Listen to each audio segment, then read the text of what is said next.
From all you poor workers, good news to you I'll tell, how the good old Union has come in here to dwell. A battle in the heart of Alabama caught our attention. Coal miners in one community, they've been on strike now for months. Working as long as 12 hours a day, 7 days a week, in some of the most dangerous conditions. I really think that the labor movement is the single greatest force for democracy in the history of the United States. The story of Alabama is a story of not just resilience, but of militancy. I say no contract, you say no code. No contract, no contract. If we ain't all free, ain't none of us free. You're listening to Alabama's only union talk radio show, The Valley Labor Report, with Adam Keller and Jacob Morrison. Hello, Tennessee Valley. This is the Valley Labor Report. My name is Jacob Morrison, here with my co-host and fellow agitator Adam Keller, and we are broadcasting live online and on the radio from the heart of the Tennessee Valley, the Spice Radio studio in Huntsville, Alabama. Today, an Alabama DA nullifies the Second Amendment. We talked to Ryan Zickgraf about the South's Hollywood in Georgia. We get some updates on the Steve Perkins killing in Decatur, Alabama, and U.S. Representative from Alabama Gary Palmer shows that he doesn't know anything about telework. All that and more on today's Valley Labor Report. If you want to be part of the program today, we've got a phone number and the line is open. You can call or text 844-899-TVLR. That is 844-899-8857. You can also leave a voicemail throughout the week, and we might respond on the next show. If you haven't gotten enough of us by the time that we wrap up here on the radio, or if you just want to see what we're up to throughout the week, then you can find us anywhere you find anything online. We're on Twitter, Facebook, YouTube, TikTok, all at the Valley Labor Report. We also have a website, TVLR.fm. You're going to want to bookmark that page and subscribe to our newsletters so you can get Last Week in Southern Labor and Boss Watch in your email inbox every single week. Just a reminder, your support helps us stay on the air. Our largest single source of funding comes directly from our listeners. We could not do it without y'all. So if you have the funds and you think that what we provide is useful, please do donate. You can make a one-time donation or set up a monthly recurring contribution at tvlr.fm/donate. And if you are a member of a union, then think about getting your local to sponsor the show. We couldn't do it without our union sponsors as well. Let me add a disclaimer that any viewpoints or opinions expressed in this program belong solely to their author and do not necessarily represent any organization or sponsor. We welcome all of our listeners, whether you're on YouTube, Facebook, Unclaimed Mysteries Internet Radio, WVNN, WZZA, WHIV, or through your favorite podcast app. We are proud to be part of the Labor Radio Podcast Network and encourage our listeners to check that out. As most of you know, we are not media professionals, just a few diehard unionists who believe that Alabama and the South's labor movement and working class deserve a bigger platform. We're hoping this project can make a difference on that front, and we could not do it without you. We want to thank everyone for tuning in. Whether you're a loyal fan or a first-time listener, we appreciate you spending some time with us. All right, and with that out of the way, folks, we have a great show planned for you today. Lots of hearings that are relevant to folks in D.C. last week. Lots of updates on the criminal justice front that affects working people, as the majority of criminal justice issues affect working people. It's not the bosses that go to jail. Virtually ever. So, but as we typically do, we're going to start off with Last Week in Southern Labor. And we've got a bunch of updates in strikes and bargaining and policy and politics. So we're going to go ahead and jump right into it. Here is what workers in the U.S. South and the American colonies were up to on the week ending on the 17th of November. In new NLRB filings, the International Brotherhood of Electrical Workers, IBEW, Local 60, filed a unit clarification petition regarding the 500-worker bargaining unit it represents at Big State Electric in San Antonio, Texas. Now, I'm not sure exactly what clarification is being sought. Typically, these petitions are used to expand or contract the bargaining unit. If I had to guess, I would assume it's an attempt to expand the unit based on the NLRB's new joint employer rule, because the filing names, in addition to Big State Electric, subcontractors, LaborMax Staffing, and FlexTech. So if anybody knows more about that, then I would love to be put in the loop. 2 workers at Technica LLC in Fort Bliss, Texas, filed for a union election with the International Union of Operating Engineers, IUOE, Local 351. And here's another one that I'm having trouble deciphering. Lots of unconventional filings this week. An individual at Starbucks in Shavano Park, Texas, filed a petition to decertify Starbucks Workers United as the union representing the 22 workers there. But here's where it gets a little weird. Then they withdrew that petition in the same week, and the case was closed. And the same day that case was closed, another decertification petition was filed at the same location, and that case is still open. So it's possible. If I had to guess here, I would assume that there was some kind of administrative error in the first decert petition, and so they filed another one, but I'm not entirely sure. We'll keep an eye on it. 3 workers at Transdev in Auburn, Alabama, filed for a union election with the International Brotherhood of Teamsters Local 612. The Amalgamated Transit Union, ATU Local 1493, filed a unit clarification petition regarding the 200-person bargaining unit it represents at RATP Dev USA in Greensboro, North Carolina. Here again, not exactly sure what clarification is being sought.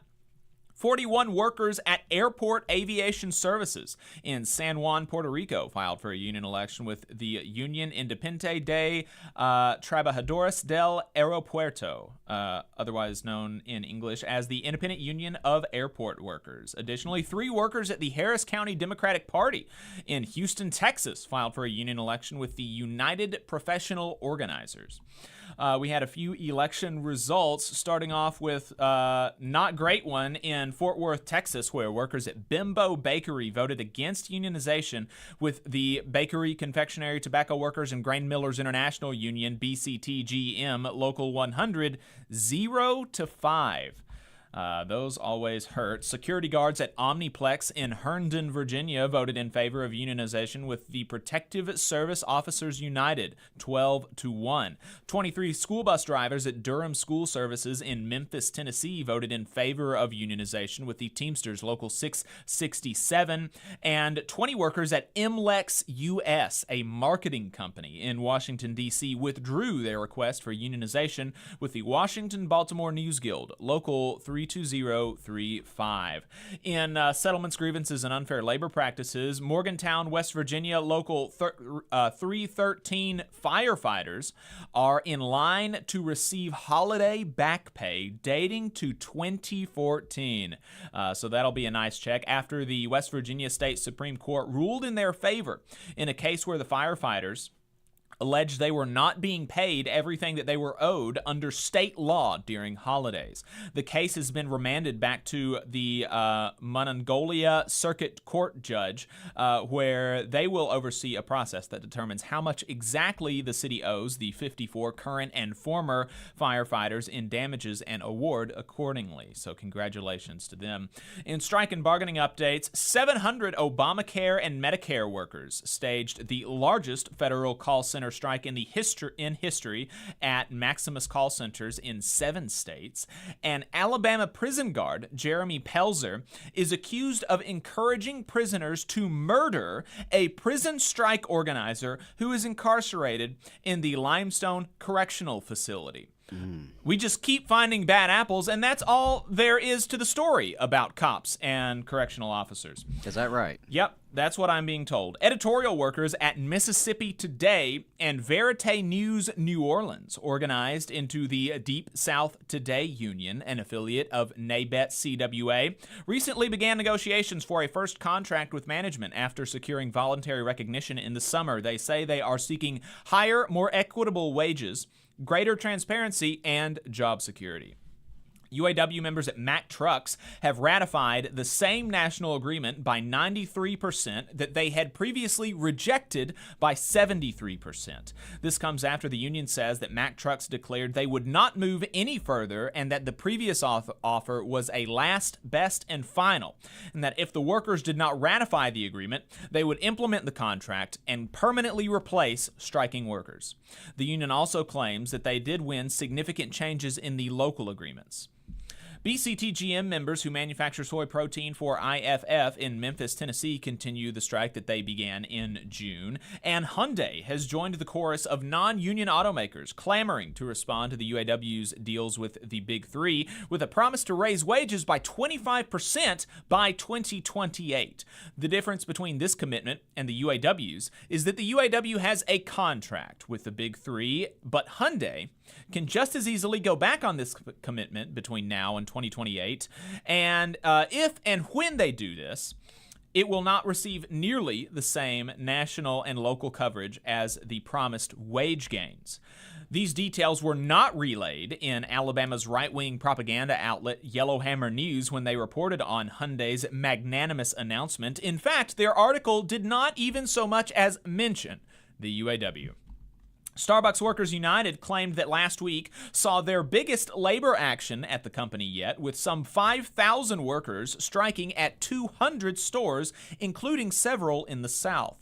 Like with negotiations at UPS, the Teamsters have begun rolling out tentative agreements on specific issues at Anheuser-Busch. Last week, they announced that they were able to get the company to restore retirement benefits for active and retired members and eliminate the two-tier health insurance system currently in place, where new employees pay hundreds of dollars more for insurance than tenured employees. Workers at Anheuser-Busch breweries in St. Louis, Missouri, Jacksonville, Florida, Houston, Texas, Williamsburg, Virginia, and Cartersville, Georgia are members of the Teamsters Union and are implicated in these negotiations. In policy, politics, and legislation, the Atlanta Journal-Constitution reports that Georgia House Republicans are looking at full Medicaid expansion. Wow. We'll see. Believe it when I see it, I guess, is the appropriate response to that. Democratic Florida State Representative Angie Nixon filed legislation to reestablish a State Department of Labor, which would finally empower a state agency to investigate and prosecute wage theft. She has filed this bill every year since 2020 without success or attention. The same representative in Florida has also filed legislation to make landlords provide air conditioning to tenants, which is somehow not already mandatory in Florida. Chambers County, Alabama, is planning to close 2 area schools and merge them into one. 2 teachers were arrested at the school board meeting for protesting the plan. The municipality of Portsmouth, Virginia, voted to allow its employees to unionize last week after a campaign primarily led by International Association of Firefighters affiliate, the Portsmouth Professional Firefighters and Paramedics Union, Local 539. Republicans in the U.S. Senate tried and failed to repeal Biden's new student debt repayment, which does not require payments of debtors whose income is below $60,000. The same Republicans support a repeal of the estate tax, which would give Elon Musk's family a $100 billion tax break. Republicans in the U.S. House, meanwhile, successfully passed amendments to funding bills out of committee that would cut salaries of OSHA and MSHA officials to $1 and would stop MSHA, the Mine Safety and Health Administration, from implementing the same silica standard that exists in every other American workplace, which would doom thousands more miners to a painful death via black lung. The bill also cuts the already meager budget of OSHA by 15%, but that wasn't enough for one Republican member who proposed to eliminate OSHA's budget in its entirety. A new Senate report released shocking findings that nursing homes with higher staffing ratios provided better and safer care. Specifically, it found that nursing homes that do not meet the proposed minimum staffing standard are much more likely to have serious deficiencies that cause harm to residents, and that nursing homes with lower staffing levels are much more likely to have patient abuse. 4.5% of nursing homes that already have adequate staffing to meet the Center for Medicaid Services proposal have the abuse indicator in Nursing Home Compare.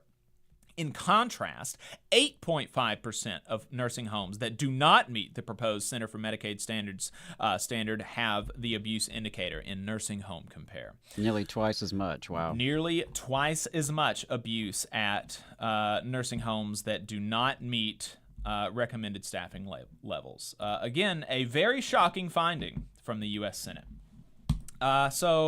That's Last Week in Southern Labor for you. We are going to be right back with Ryan Zickgraf to talk to us about the Hollywood of the South, how it became that way, and why it's maybe not as good as it seems. We'll be right back.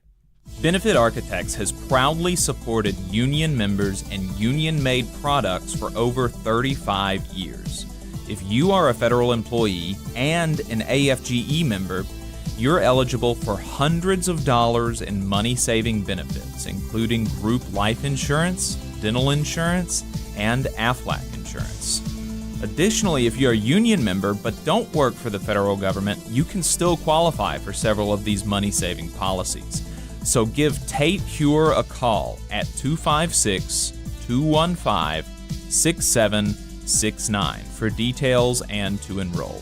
Again, that is Tate Cure at 256-215-6769. In Alabama, more than 200,000 of our friends and family members are living without health care coverage. Often folks can't stay healthy enough even to keep their jobs. We can fix this. It's time for us to find a way to close the health care coverage gap so that people can remain at work. Let's make this a priority. Let's close this gap and cover Alabama. To learn more and how you can help, visit coveralabama.org. The attorneys at Maples, Tucker & Jacobs have stood with the working people of Alabama for over 40 years, providing skilled legal representation for your workplace injury claims. When you are injured on the job, it can be a scary time. The attorneys at Maples, Tucker & Jacobs have the experience to guide you through the process to make sure that you and your family are properly taken care of and your rights are protected. If you need help, call the attorneys at Maples, Tucker & Jacobs at 855-617-9333 or visit online at www.mtnj.com. No representation is made that the quality of legal services provided is greater than the quality of legal services provided by other law firms. Support for the Valley Labor Report comes from the International Federation of Professional and Technical Engineers Union. Learn more by visiting www.ifpte.org. Attention union members, membership organizations, podcasters, or anyone with a payment processing need. The future is here, and your organization needs to be prepared by working with Unionly. With Unionly, your union or organization can take payments on a mobile device, eliminating processing fees, giving you a better price than other payment processing methods, while at the same time supporting a union-friendly business with a specialized skill set to meet your needs. Your members will thank you when they pay their dues at their convenience without waiting in line to deposit cash or check. Start preparing for the future today by calling 206-595-8631 or visiting unionly.io. Are you looking for a better future, a career that can have you set for life, and to be a part of something that's bigger than yourself? If you are, then consider a skilled trades apprenticeship with the International Union of Painters and Allied Trades. The work of Iupat is all around us, from the industrial painters who work on the bridges to drywall finishers, floor coverers, the glazers who install the glass in our skylines, and so much more. With an Iupat apprenticeship, you earn while you learn and receive benefits while learning the trade, including a pension. We provide world-class education free of charge. That's right, no student debt. Our starting salaries for apprentices that graduate is above the national median salary with benefits for entire families. And you have the flexibility to take your trade wherever you'd like in the country to work. Iupat District Council 77 covers our entire region, so give Adam Booth a call at 205-603-3142 for more information. Again, that phone number is 205-603-3142. Come build a better future with us today and join Iupat. I'm attorney Tommy Sinyard. When you've been injured and need help, You need a lawyer who's with you. Sinyard Law. You need attorneys always available to take care of you. Sinyard Law. And keep you in the loop. It's your case. You need to know what's happening. Sinyard Law. And never a charge to meet with us to evaluate your case. Sinyard Law. A new firm, but an old name. One that will stay with you every step of the way. Sinyard Law. The name with proven results. Support for this program is provided by the International Association for Machinists and Aerospace Workers, Local Lodge 44 in Decatur, Alabama. Learn more at iamaw44.org. Come all you poor workers, good news to you I'll tell, how the good old union has come in here to dwell. Labor creates all wealth should go to labor, and you are listening to the Valley Labor Report. My name is Jacob Morrison here with Adam Keller. Appreciate everybody tuning in. Jacob in the chat, not me, says Sean Fain for president, but I endorse the message. Jared from IFPTE says nice jacket, thank you very much. Infinite Content, solidarity with all workers, appreciate you joining us. Brandon, good morning in solidarity. Jared, corrects my pronunciation on a West Virginia town, Monongalia. Quirky Geek Girl in the chat, in the YouTube chat, says another grocery store in Toronto/Ontario is potentially going on strike on Monday if a deal can't be reached. It's especially bad as the company just posted record profits this year. That seems like a recurring theme in labor negotiations. Jada, morning y'all, solidarity forever. Appreciate everybody tuning in. We've got 30 folks watching the stream and 20 likes. Let's get those numbers up if we can. Appreciate everybody tuning in to us on the radio as well. So, Georgia. I think, this is something that I think people are becoming more and more aware of, particularly in the South. Whenever good things happen or notable things happen in the South, people in the South tend to be proud about it. I'm proud when good things happen in the South. And so over the last several years, Georgia has become something of a movie destination, something of it's more and more movies are being filmed in Georgia. And as Ryan Zickgraf writes in Jacobin magazine, that glossy magazine covers are citing Georgia's attractive scenery and diverse people and places as the reason for the trend. So Ryan, welcome to the program. And it seems to me, from the way that sentence is written, you don't think that is exactly the case. Yeah, I mean, when it comes to Hollywood, a lot of it comes down to money.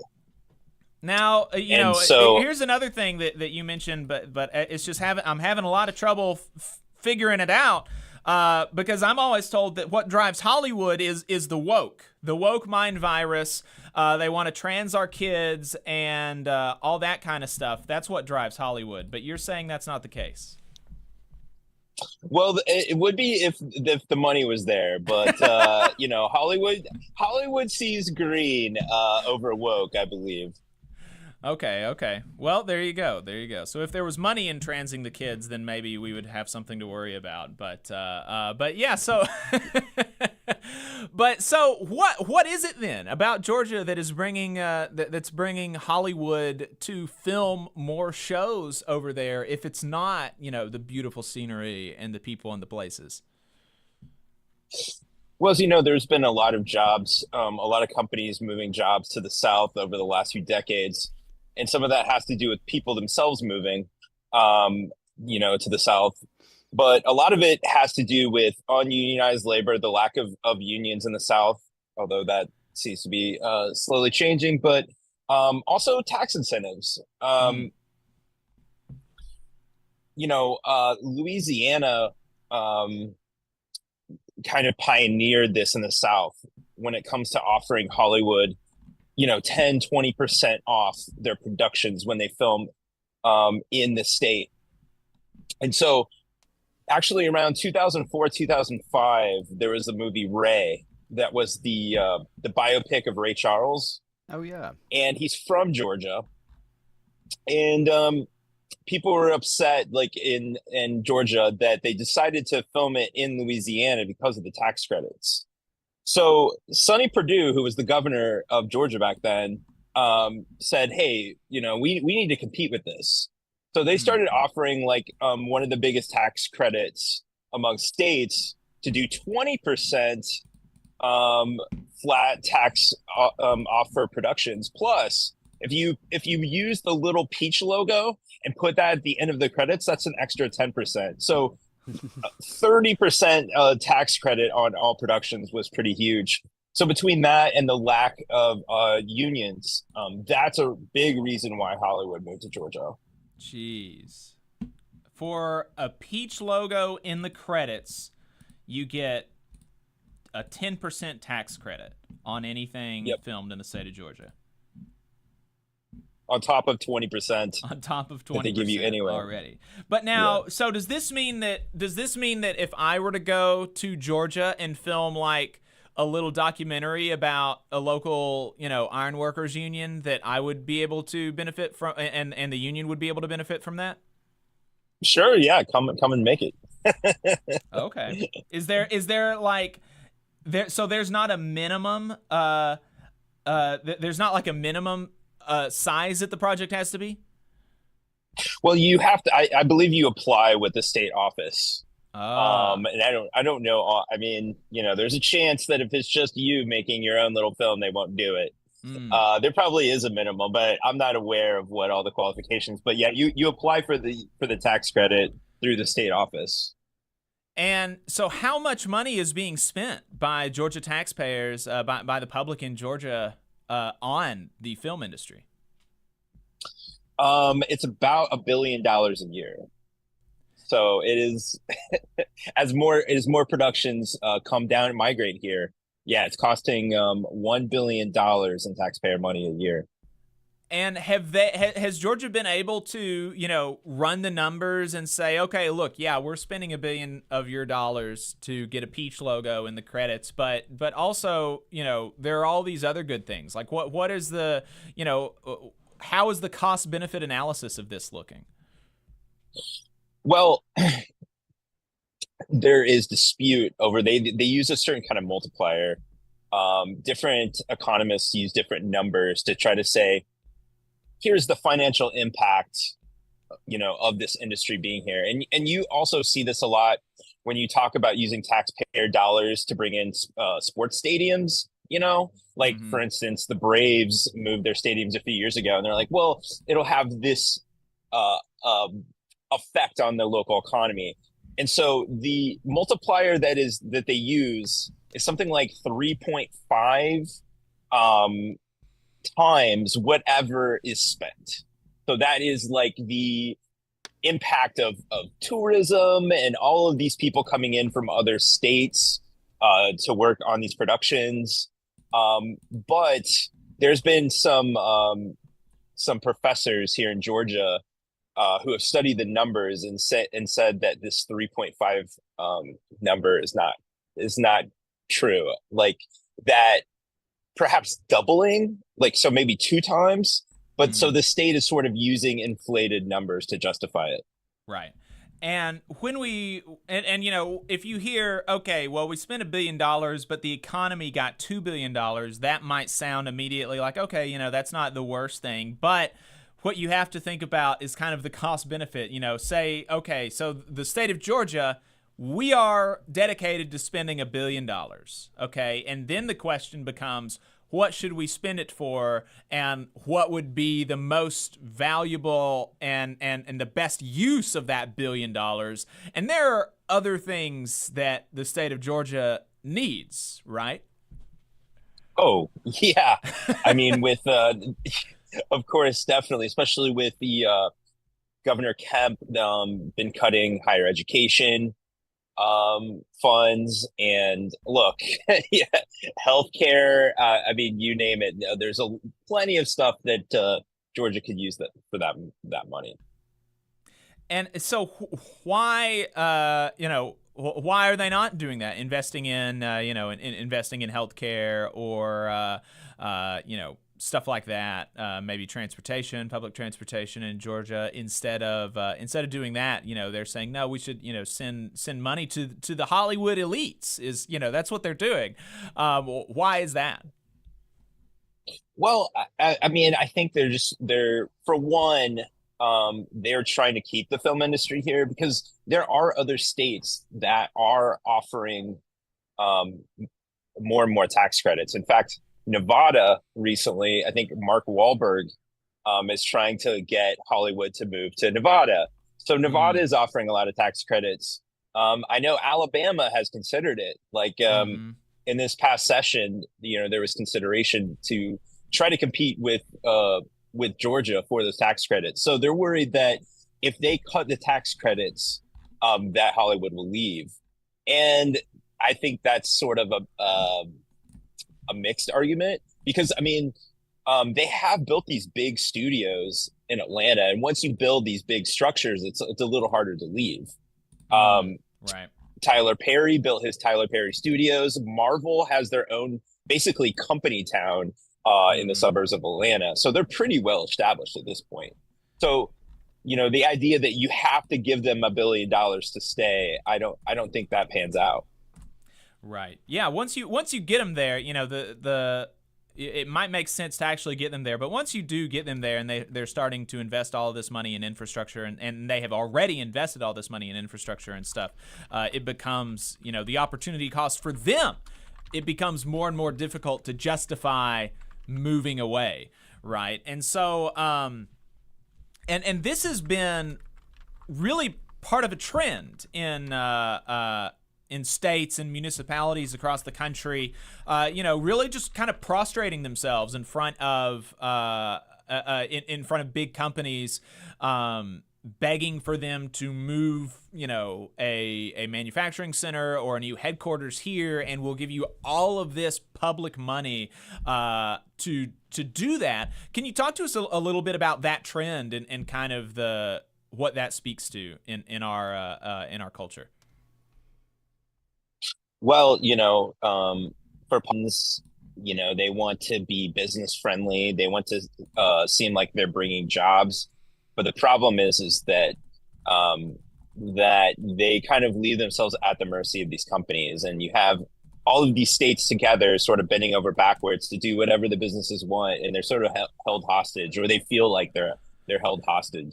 But you see, I'm sure, in Alabama, just like Georgia, over the last decade that there's been these big car manufacturers, and like here in Georgia, they're building a Rivian plant near Atlanta, and it is insane how much tax credits they're giving to this company to go. But the problem is, again, is these politicians are also definitely afraid of losing jobs, that these companies are going to move elsewhere. So there's not much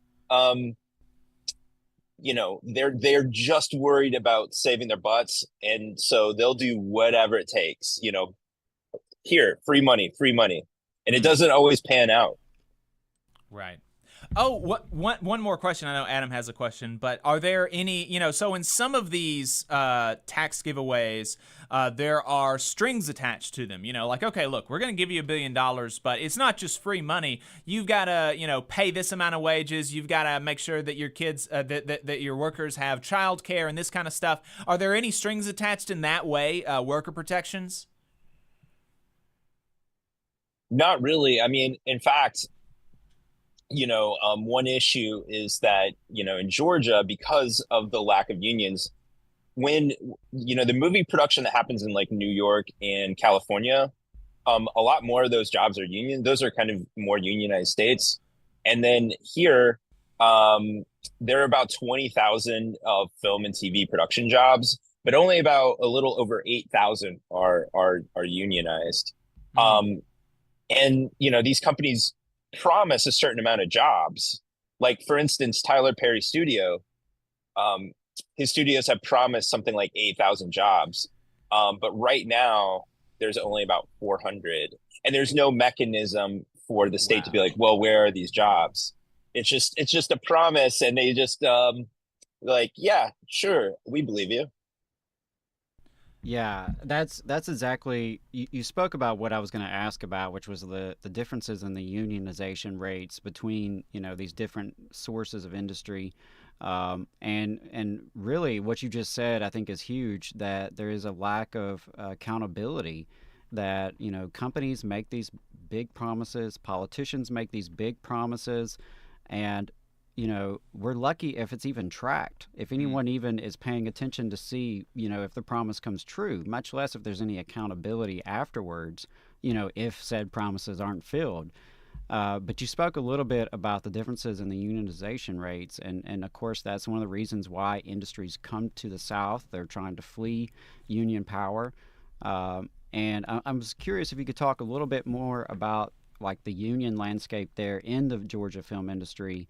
What are the states of the unions there? I'm a member of IATSE, so of course, I'm very interested in anything happening with IATSE over in Georgia. But did you have any more thoughts there? Just what's the conditions like for the unions there, and are they able to seize on this industry growth and try to grow, or are they really encircled? Yeah, I think IATSE has several thousand members here, and SAG-AFTRA also have several thousand, but again, among 20,000. With this strike that just ended, it's been interesting because you've seen more of a rally. I mean, Atlanta, it was sort of a flashpoint for the strike, and so you had union members and non-union members getting together to call for better conditions and better pay. There was a photo, I think, that was kind of amazing that came out of Atlanta. There was a stuntman that came out in a suit, and he was on fire having a sign, strike sign, and that was just really eye-catching. It made headlines everywhere, and it was incredible. That's awesome. Yeah, but yeah, I mean, so during the strike, though, it was rough for a lot of these non-union workers. Right. A lot of them were doing Uber. I'm a part-time trivia host, and there was a bunch of actors that were, started doing trivia hosting. A lot of these guys were just struggling. They were just taking, low-paid gig work, and I'm very positive. I feel like there's more solidarity than there was before, and there's just more awareness of the union, non-union, and a lot of those people came together. So even though we had this strike and it was hard on a lot of workers, I think there's a lot of positive vibes in the future. Yeah, I think that's really important. I mean, we know that strikes can be very educational. As tough and difficult and grueling as they can be, folks learn through struggle oftentimes. And so if, there was more solidarity, more connections and relationships have been built, that's promising, I think, for the future. Because if these jobs are going to be there, and if the politicians are going to keep, bribing the companies to keep the jobs there, then I think it's up to us as a movement to organize those jobs. And it's easier said than done in states like Alabama and Georgia, but that's kind of the mission in front of us. And so that's what I'm hoping to see is the growth of IATSE and SAG and all the entertainment industry unions over in Georgia and anywhere else they come. Right? That that's the thing. We as a movement have to organize in a way where companies cannot flee us, right? Wherever they go, we have to be there. And I think that's really important for us as a movement. Another thing I was going to say was that I think a lot of times in the film industry, there is this feeling that you're lucky to be there, that, this is this big glamorous industry, and you should sacrifice to be a part of it. There's a lot of unpaid interns. There's a lot of low wage, bad working conditions. And it was sort of like you sucked it up because, here you are, the movie industry, it's the greatest, right? Right. But I think that one thing that this strike has really done is sort of shine the light on the low pay and working conditions for so many of the people that work in the film industry. And I think there is more of a recognition that they need to fight they deserve more. Right. Yeah, that's absolutely the case. One story that I've been tracking that I don't think we're going to talk about today, but I would really like to talk about. So if you have any contacts in this industry, I'd be interested in talking offline about it. But there has always been a similar dynamic in Japan in the anime industry, right? And I think it's kind of worse in Japan in the anime industry with like long working hours, terrible pay, very precarious. There's kind of just hordes of people that are ready to take your place if you can't if you can't hack it. And the past 2 weeks, there's really been a lot of that kind of boiling over at, in particular, Mappa Studios. They've had a lot of animators going public on Twitter talking about how terrible it is, and depictions of suicide from these people, like they're drawing themselves dead and stuff like that. So it's been really kind of graphic and disturbing and unfortunate over there. So I've reached out to some folks that I think may be able to come on, but if you know anybody else, happy to talk offline about that. But that kind of stuff happens in glamour industries, right? Exactly for the reasons that you said. People grow up and we are kind of our life is kind of centered around culture and movies and stuff. And so you grow up and you see the TV and you see the people on the TV more than you see, other professions. And so that's kind of the first thing that you think of that you would want to do. And along with that comes, the kind of allure of fame or the potential of fame. And so it's very easy for workers in these industries to get exploited. Yeah, and I think another issue that's really mobilized people in the industry is the threat of AI, and the fact that companies were looking more at not replacing artists, using AI artwork, but even AI background actors, extras, and the fact that you could use an actor's voice. Using AI, that you don't have to bring him in a studio. You can just use AI to replicate it. There's a lot of issues around that I think really mobilized a lot of people. And it is scary because there is a lot of creative jobs that are under threat by AI. And I don't think that's going to go down anytime soon. Right. Ryan, I appreciate your time this morning. We're going to have to get you back on at some point because if I'm remembering correctly, you grew up in Alabama as a Pentecostal, isn't that right? You got that half right. I lived in Alabama for 2 years, but I'm actually from Central Illinois. Gotcha. But you did grow up as a Pentecostal, which is kind of like the Alabama of Illinois, I'll say. Right. Yeah. So, but yes, I did grow up Pentecostal. Yeah, and I grew up in a similar way. That they don't call it Pentecostal in North Alabama; it's called a different thing. But the gist is the same, and so it's always we're kind of a rare breed, being public pro worker, kind of on the left, having grown up in that environment. So we'll have to talk about that at some other time. Ryan Zickgraf, appreciate your time this morning. Where can people find you?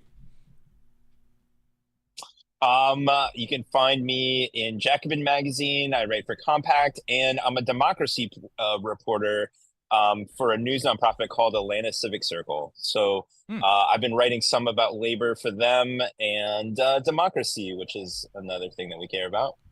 All right. Ryan Zickgraf, appreciate your time. Thank you. Thanks, guys. Yep.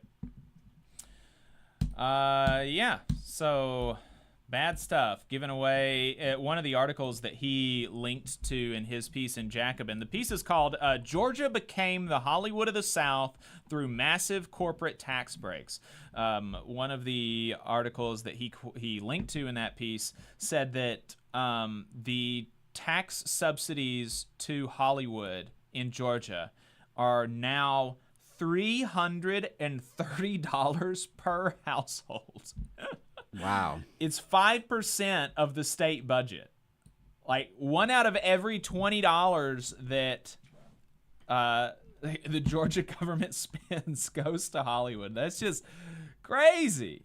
Crazy stuff. So we'll keep an eye on that. Appreciate everybody still tuned in.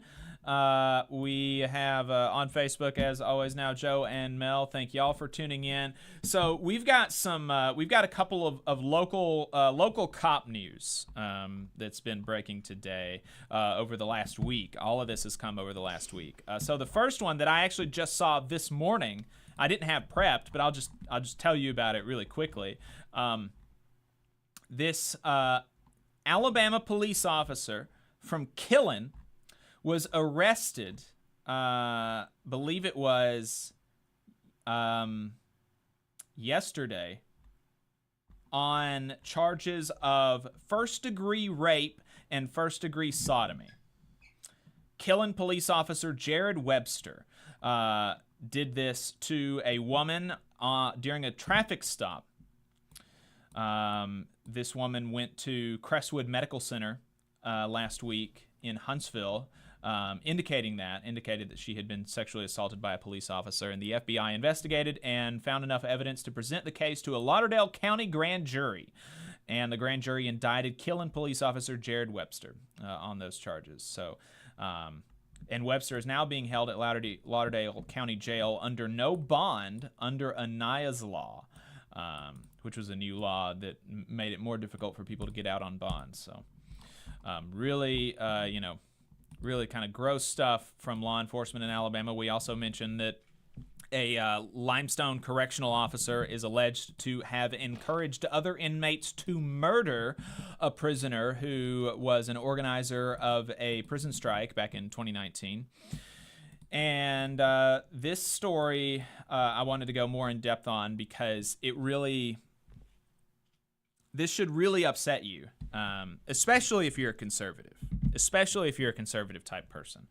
Because this story about Ray King, a Republican district attorney from Madison County, Alabama, Rob Broussard, has effectively nullified the Second Amendment, in my view. And I think, when you hear that might sound like a reach, but I don't think it is based on the facts of the case. And so here's what they are. Early this year, Ray King, a janitor at a local elementary school, the school that I went to, I don't know if he was janitor at that point. I don't remember him, but the elementary school that I went to is where he worked as a janitor.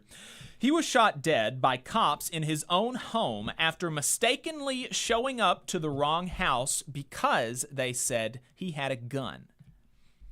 Broussard announced last week, Broussard is the Madison County District Attorney, the results of his 9-month investigation. This happened back in January. We're now hearing about the results of his investigation in November.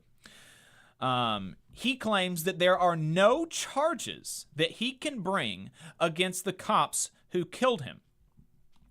He further said that he's not making a judgment on the validity of a potential civil trial, but that wasn't what Ray King's mom was interested in. And let's listen to this mostly, pretty good segment from WAFF here. And I really appreciated the interview with King's mother. Let's play that. A day met with disappointment for Ray King's mother, Ruby King. I did not want no money. I wanted justice for my son. After a long investigation, the conclusion, a tragic accident. Madison County District Attorney Rob Broussard determining Ray King didn't do anything wrong the night of January 5th, but neither did the deputies who shot him. The DA confirming deputies responded to the wrong home on Dixon Road in Hazel Green for a domestic violence call with shots fired. They arrived to the scene without their vehicle lights and identifying themselves as deputies. They did not announce. Pause that for a second. Yeah. I just want to emphasize the facts of what happened on that night when Ray King was killed in his home by cops because he had a gun. The cops were called to that area on a domestic violence call with shots fired. That means that in all likelihood, Ray King heard shots fired as well, right? Those gunshots are loud. And if you're in the area, if you're on the same street as a gun being fired, you're probably going to hear it. They went to the wrong house. They say that somebody else gave them the wrong house. So they're saying it's not their fault that they went to the wrong house. Whether that's true or not, who knows? They didn't come to his door at midnight, right? They're coming to his door at 11:30 at night, shots fired in his neighborhood, on his doorstep, no police lights. And the way that they phrase it in this part of the clip is kind of strange, but they do clarify later. But the cops did not identify themselves while they were at his door. That's the stage here for what happens next. Let's keep playing the clip. Herself or nothing. He still did not know that they was out there. It was at 11:30 at night. Family members told us King went outside thinking there was a burglar. He was armed with a 9mm. The district attorney says based on the evidence, King didn't know law enforcement was on his property and he was acting within his right to defend himself. If I would have went out here and killed somebody, they would have put me under the jail. As Broussard agrees, though tragic, the incident doesn't warrant criminal action. It's a horrible accident as far as the way everything happened. He says deputies have a right to defend themselves, especially if they believe they're in danger. They think they're at the right house. They think, and now some guy comes out and the guy has tracked one of the deputies and has the gun raised that deputy. From their perspective, under criminal law, it's justified. It's not right for him to walk and my child can't walk. My child can't even come back. My child's gone. He took my child away from me. Now, Broussard clarified here, the only thing he can look at is the criminal side. So, in other words, the only way this matter can be looked at further is in civil court. Well, Matthew, what did Broussard have to say about how deputies approached King's home, not identifying themselves? Yeah, well, he said that video did show that. It proved that those deputies showed up to the house, did not identify themselves. And I asked him why, and here's what he had to say. They call it a tactical approach, meaning there's a dangerous guy with a gun in here. We're not going to park out front. We're not going to announce. We got to try to get the jump on this. But like I say, that's more of a police procedure question. So in other words, it's not Broussard's job to determine if those procedures should be used by deputies. His job here, his only responsibility, is to determine if they had the right to pull the trigger. Reporting live in Huntsville, Matthew King, 48 on your side. A total abdication of his responsibility, in my view. And so it's important for folks to know that under our district attorney's interpretation of criminal law, it is completely fine for a police officer to bang on your door in the middle of the night if you haven't done anything, unannounced, with no lights, and kill you if you exercise your supposed right to arm yourself after hearing gunshots in your neighborhood and now somebody at the door. Not only does he claim that it's not murder, right? Because I can understand that even from a legal case, that it is not premeditated murder in the first degree or whatever. You know, these folks, they didn't get up, I don't believe, in the morning or even get out of the car that night thinking, I want to kill Ray King, okay? So I would understand not murder in the first degree. But to claim there's nothing here, it's not manslaughter, it's not negligent homicide, nothing like that, is absolutely absurd. Because as his mother rightly pointed out, there is no shot, there's zero chance that if the exact same circumstances happened, except that the killers were not this, special little group of people, law enforcement, there's no shot that you or I would get away scot-free under this set of circumstances. If I come because I'm worried or something about my neighbor and I knock on his door in the middle of the night and he opens with a gun and I shoot him before he shoots or anything else, there's no chance, zero chance, that you or I get away with that scot-free. And also, just to mention for the record, Broussard here claims that King's gun was pointed at the officers. So I just want to get on the record and also, he has a right to do that. It's his home, people banging on his house. It's his right to point a gun at people banging at his door in the middle of the night after he hears shots fired, okay? That's like not an unreasonable thing to do. But Broussard makes that claim that the gun was not only in his hands, but it was pointed at the door, at the officers. Ray King's sister claims, from reporting at the time, that her Ring security camera showed that he did not, in fact, raise his gun. He simply had it in his hand. One way to clear up that confusion would be to release the body camera footage, but, us subjects, us peons, we don't deserve to know the evidence by which those in authority decide to or not if the cops have a right to kill us in our homes. We don't have a right to see that evidence. Apparently. So there we go. Total abdication of responsibility. And, the idea that because it's in the cop's procedure, that means it's not subject to legal and criminal scrutiny is also ridiculous. Because think about that again in literally any other profession. You or I could not get away with a similar circumstance, and we say, hey, judge, look, yeah, I killed this guy dead in his home, but my employee handbook said that this was okay, right? In no other profession is that okay. It's just a really, really disgusting state of affairs, and just another long line of evidence that the cops, here in Huntsville specifically, remember that this police department still defends a convicted murderer, but across the country, police officers need to be brought to heel. I mean, this is just insane.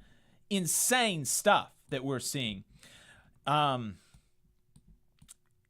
more update on the law enforcement front.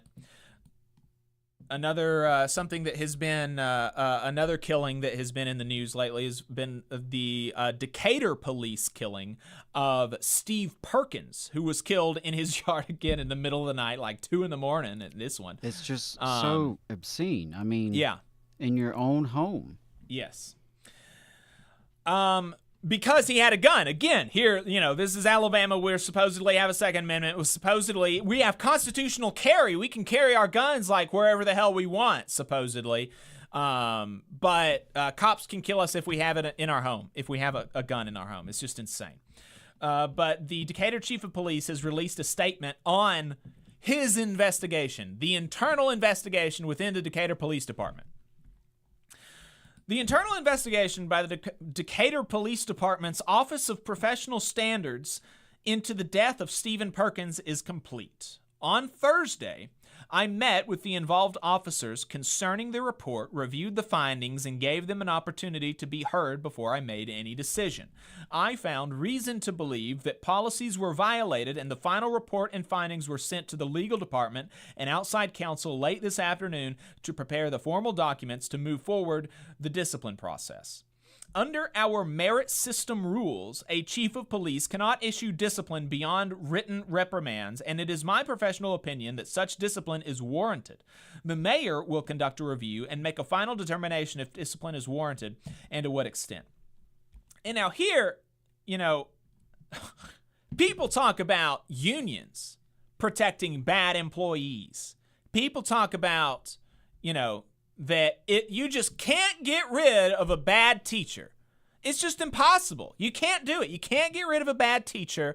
You can't get rid of a bad federal employee or a bad private sector worker if there's a union contract. And we've gone over how that is just silly, right? But this is unironically the case with police. Because imagine that you have killed a person. You've killed a guy. In the best case scenario, this was a mistake, right? You've killed a person because of your professional mistake. And the worst thing that your boss can do is give you written reprimand. That's crazy. That's crazy. I mean, even in cases where there is a killing that is actually genuinely a mistake and there should be no criminal charges or anything like that,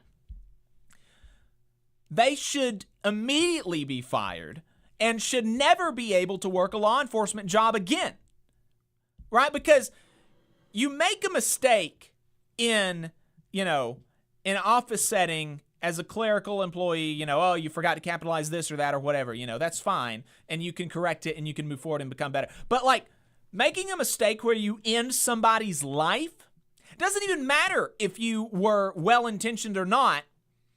That's just too much, right? You can't make those mistakes. That just shouldn't be acceptable. The officer who fired, and back to the statement, the officer who fired his weapon remains on paid administrative leave.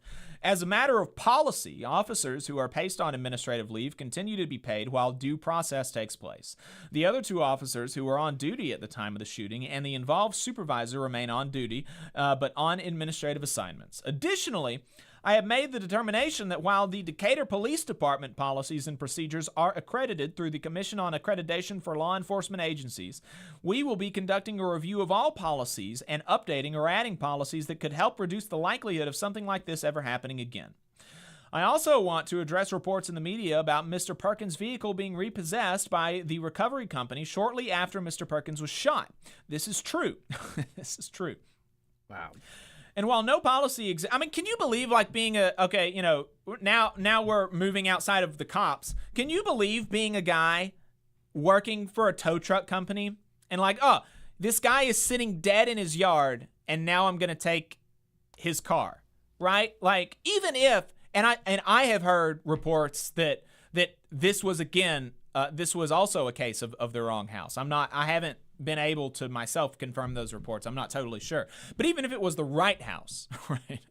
Like, if I'm that guy, I'm calling my boss. I'm gonna be like, look, the guy's dead. Okay, let's work this out another time. This is not the time. It's not the time, right?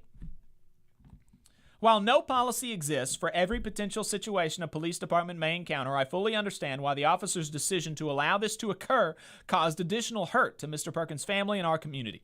I'm sorry for the additional pain caused and pledged we are working to address the culture of our police department. Yeah, good luck. To ensure compassion remains at the top of our core values. I would like to remind the public that the Decatur Police Department's administrative investigation and any outcome pertain to the violation of the department policy only. The Alabama Law Enforcement Agency is conducting a separate criminal investigation to determine if there were any violations of Alabama law. Finally, my thoughts remain with the family and friends of Mr. Perkins and all those in our community and beyond impacted by his death. This has been a very painful chapter for Decatur, and I recognize healing will not occur for many until after all information that can be released has been made public and all determinations on violation of policy and state law are completed and potential litigation resolved. As I have stated before, while the Decatur Police Department is not in control of when information pertaining to the criminal investigation will be released, I remain committed to encouraging it be shared as soon as feasible. The City of Decatur will continue to share any new information that is able to be shared as it becomes available. So there we go. That's the statement from the Decatur Police Department on the police killing of Steve Perkins in his yard because he had a gun. I do want to take a moment to just send my support and love for the people who have been demonstrating and who have been continually keeping the pressure on officials in Decatur. From afar, it really looks like the community in Decatur has banded together. And, I've seen really diverse crowds of folks out there any given night. With actions throughout the week and really, really trying to bring justice for Steve Perkins. And so shout out to those folks. I know some of those folks who are going out there, they're very dedicated. And, unfortunately, it takes a lot of public pressure to get any just information, much less justice. And so, that's what we got to do is we have to keep pressuring these folks because this unfortunately keeps happening. Yep. And it's, as you mentioned earlier, it disproportionately affects working class people, black and brown people in particular. But, it's unacceptable no matter what. Yep. It's just unacceptable. Yep. All right. So there you go. There's your police update. Appreciate everybody staying tuned in. We are going to go ahead and take a break. We're going to be right back, and we're going to get to Boss Watch, and then we've got a couple other Alabama stories we'll get to if we have time. Folks, stay tuned. We'll be right back. In Alabama, more than 200,000 of our friends and neighbors are living without health care coverage. Often folks can't stay healthy enough to keep their jobs. We need to fix this. Let's close the health care coverage gap. To learn more, visit coveralabama.org. Support for this program also comes from the Iron Workers, Local 477. So if you are looking for contractors with lower than average EMR and TRIR, they tell me that if you need to know what those mean, then you will. Or if you need to supplement a workforce at any level for any amount of time, short or long term, if you need iron workers that come trained and certified at no extra cost, or if you need workers from superintendent down to general laborer, and you're looking to start work on a project, or you're unhappy with your current contractor situation, you need to call my friend Jeb Miles with the Ironworkers Local 477. They only work with the best in the business, vetted contractors, and can do all kinds of jobs from roofing to steel and bridge erection, from welding to heavy rigging, from structural repairs to machinery alignment, and much more. They supply manpower on 4 of the 5 largest projects in North Alabama, so you know they're legit. If you need good quality, safe, efficient, diligent, and knowledgeable workers on your job, then you need the Ironworkers Local 477. Call Jeb Miles at 256-383-3334 or via email at local477@bellsouth.net, and make sure you tell them that you heard about them on the Valley Labor Report. We're the nurses, firefighters, and claims representatives that help keep our government services running. We respond to natural disasters. We care for our nation's veterans, and we investigate discrimination in the workplace. We are federal and D.C. government workers, and we are proud to serve the American people. Working in more than 70 agencies across the government, we know we can fulfill our mission because our union has our back. Learn more at afge.org. Paid for by the American Federation of Government Employees, AFL-CIO. The Laborers International Union of North America, Local 366, is proudly recruiting North Alabama workers to work construction and nuclear plant maintenance. If you're interested, please contact Donna at their training center to start the process. That phone number is 256-415-7452. Again, that phone number is 256-415-7452. No experience is needed. Free training is offered, but you must be able to pass a background check and a drug test. Local hiring that grows our community with good-paying jobs that have benefits is their mission. Live better, work union, Local 366, feel the power. Support for this program also comes from the Mid-South Council of Retail, Wholesale, and Department Store Union. Learn more at rwdsu.info. I'm attorney Tommy Sinyard. When you've been injured and need help, you need a lawyer who's with you. Sinyard Law. You need attorneys always available to take care of you. Sinyard Law. And keep you in the loop. It's your case. You need to know what's happening. Sinyard Law. And never a charge to meet with us to evaluate your case. Sinyard Law. A new firm, but an old name. One that will stay with you every step of the way. Sinyard Law. The name with proven results. As labor union members, we face our share of challenges in the workplace. But today, I want to talk about a different kind of challenge, the climate crisis. We've all seen the fury of Mother Nature, the storms that can turn lives upside down in an instant. That's why Hometown Action is launching our Climate Protection Project. We're heading out to 10 rural communities, listening to local folks, and taking action with them to protect communities impacted by climate disasters. And we need you, our union brothers and sisters, to join us. Together, we'll make a difference. Our strength on the job is undeniable, and now it's time to put that strength to work for the planet. Let's protect our communities, our families, and our future. Visit hometownaction.org today and sign up to volunteer for the Climate Protection Canvas. Come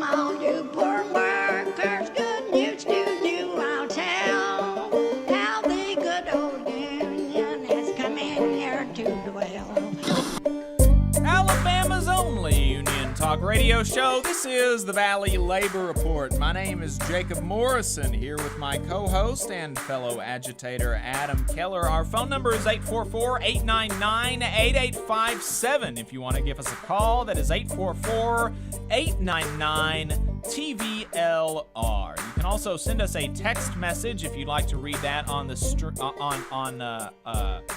on the air, since it's difficult for us to respond to every chat on YouTube and Facebook. You can also text that message, 844-899-8857. Boss Watch. We'll go ahead and knock that out. Boss Watch is a segment that we do every single week where we take a look at what bosses were up to in the southern United States, because, you know, you're going to see mugshots all the time of normal working folks on the local news, but you don't see mugshots of bosses, despite the fact that they commit more crimes than working people. So starting off right here in Alabama, federal investigators have recovered a staggering $530,000 in back wages and liquidated damages from a Montgomery home healthcare business that misclassified 67 employees as independent contractors and incurred overtime wage violations as a result. The U.S. Department of Labor Wage and Hour Division investigators found that Jennings Professional Services, an in-home day and overnight healthcare provider, paid the affected employees straight time rates for all hours worked, and by doing so, the employer denied the workers who care for sick and older adults their additional half-time rate for overtime hours over 40 in a work week.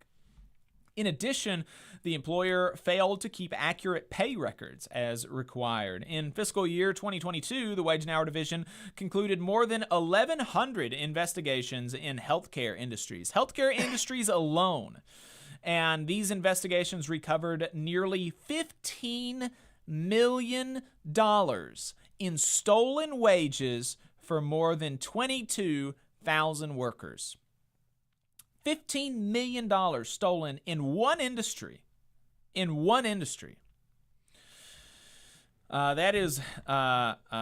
how criminal bosses are. We've got another thief in Alabama, but this one has a bit of a different ending. And this is from AL.com. A Huntsville man who is part owner of a Florida-based pharmacy was sentenced to more than 2 years in federal prison for his role in a $54 million bribery and kickback scheme that targeted the government health insurance program for current and retired military members and their families, the Justice Department said. James Wesley Moss, 60, of Huntsville, pleaded guilty to kickback and fraud conspiracy, among other charges. He was part owner of Florida Pharmacy Solutions, or FPS, which specialized in compound prescription drugs. Two others, part owner and sales manager David Byron Copeland, 55, of Tallahassee, Florida, and lead sales representative Michael Gordon of Fort Myers, Florida, engaged in what is known as test billing to develop the most expensive combination of compounded drugs to maximize their reimbursement from TRICARE. The three men and their accomplices targeted doctors who treated TRICARE beneficiaries and paid bribes and kickbacks to the physicians and salespeople to encourage the referral of prescriptions to FPS, the Justice Department said, citing court documents and evidence at trial. The bribes included lavish hunting trips and expenses and dinners. FPS employees also used blanket letters of authorization that allowed FPS to change prescription components to make them more profitable, the agency said. Moss paid Copeland and Gordon millions of dollars in kickbacks based on a percentage of the amount TRICARE reimbursed for the prescriptions, which provided an incentive to seek prescriptions for the most compounded drugs possible, such as pain and scar creams. Copeland facilitated the kickbacks through companies he set up to receive and funnel the payments, the Justice Department said, and the company billed TRICARE more than $54 billion with a B from late 2012 through mid-2015. Copeland received a 4-year, 3-month prison sentence for his role in the scheme, while Gordon was sentenced to 18 months in prison. And in April, co-defendant Edward Christopher White was sentenced to 2 years and 9 months in prison after pleading guilty for his role in the scheme. This is another example of the fact that, look, if you steal from workers, that's a slap on the wrist, right? We just talked about this Alabama company who stole $500,000 from working people in our state, right here in Alabama, stole $500,000 from us. And all they had to do, just pay it back. Pay it back, no big deal. Keep operating. Still a boss. You still have your company. You still have all these profits. Just pay it back and no harm, no foul. But if you steal from, a corporation or the government, you better watch out because you're going to go to jail. Over in Texas, a U.S. Department of Labor workplace safety inspection at a prominent El Paso manufacturing company found that the employer willfully exposed workers to the risks of amputation and permanent hearing loss and violated dozens of federal safety and health regulations. Conducted under the department's Occupational Safety and Health Administration's National Emphasis Program on amputations in the manufacturing industries, the inspection at Dynamic Tool Company Incorporated identified 58 violations, including 2 willful safety violations and 1 willful health violation. OSHA issued the willful safety citations because the company did not have machine guards in place to protect workers from the potential for amputations and other injuries related to nip points, rotating parts, and flying chips and sparks. The agency issued a willful health citation for Dynamic Tools' failure to establish and maintain an audiometric testing program and make testing available to employees exposed to excessive noise. In addition to the willful violations, OSHA cited Dynamic Tool for the following serious violations. They did not install lockout-tagout systems to prevent machines from sudden startups or movement, and this has been really prevalent, almost so many times when we cover deaths in manufacturing industries. It's derivative of not having lockout-tagout systems or procedures in place. They also failed to train employees on energy control procedures. They did not store materials properly, and they allowed blocked passageways. They did not remove unsafe powered industrial trucks from service. They failed to enclose vertical or inclined belts and gears with required guards. They allowed serious electrical hazards related to flexible cords, junction boxes, and fitting to exist, and they did not develop and implement a noise monitoring program. OSHA assessed Dynamic Tool with about $600,000 in proposed penalties. And the company has 15 business days from receipt of those citations and penalties to comply, to request an informal conference with OSHA's area director to contest the findings before the Independent Occupational Safety and Health Review Commission. A couple of dishonorable mentions. In Owensboro, Kentucky, the U.S. Department of Labor's Wage and Hour Division found that Green River Health District terminated a healthcare worker after they exercised their right to use protected leave under the Family and Medical Leave Act. The terminated worker had worked at the company for several years prior to their taking FMLA. The department recovered $61,224 in back wages for the affected worker. And back here in Alabama, the U.S. Department of Labor's Wage and Hour Division investigators found that the Birmingham Indoor Adventure Park Urban Air in Birmingham, Alabama, allowed 36 minor-aged employees under 16 years old to work after 7 p.m. on a school night, after 9 p.m. in the summer, and more than 3 hours on school days, and more than 18 hours a week during a school week, all violations of the child labor provisions of the Fair Labor Standards Act. And I just want to be clear, it's not saying they had 36 minor-aged employees, because that's not against the law. They had 36 minor-aged employees that they had violate the child labor provisions of the Fair Labor Standards Act by working too much on a school night, by working past 7 p.m. on a school night, and working after 9 p.m. in the summer. Crazy. The division also found that the company stole wages from another employee. So the company was fined about $30,000 to address the child labor violations and said that they owed $145 to one worker. So there you go. There you go. let's talk about this stuff with Tuberville and Fane. We're probably going to have to get to Palmer on telework in overtime because we are coming up on the end of the show. 844-899-TVLR is the phone number if you want to call in or send us a text message, 844-899-8857. And Quirky Geek Girl in the YouTube comment section in the YouTube chat says that's horrifying in response to one of those boss stories. And yeah, it is. It's really, really crazy, the stuff.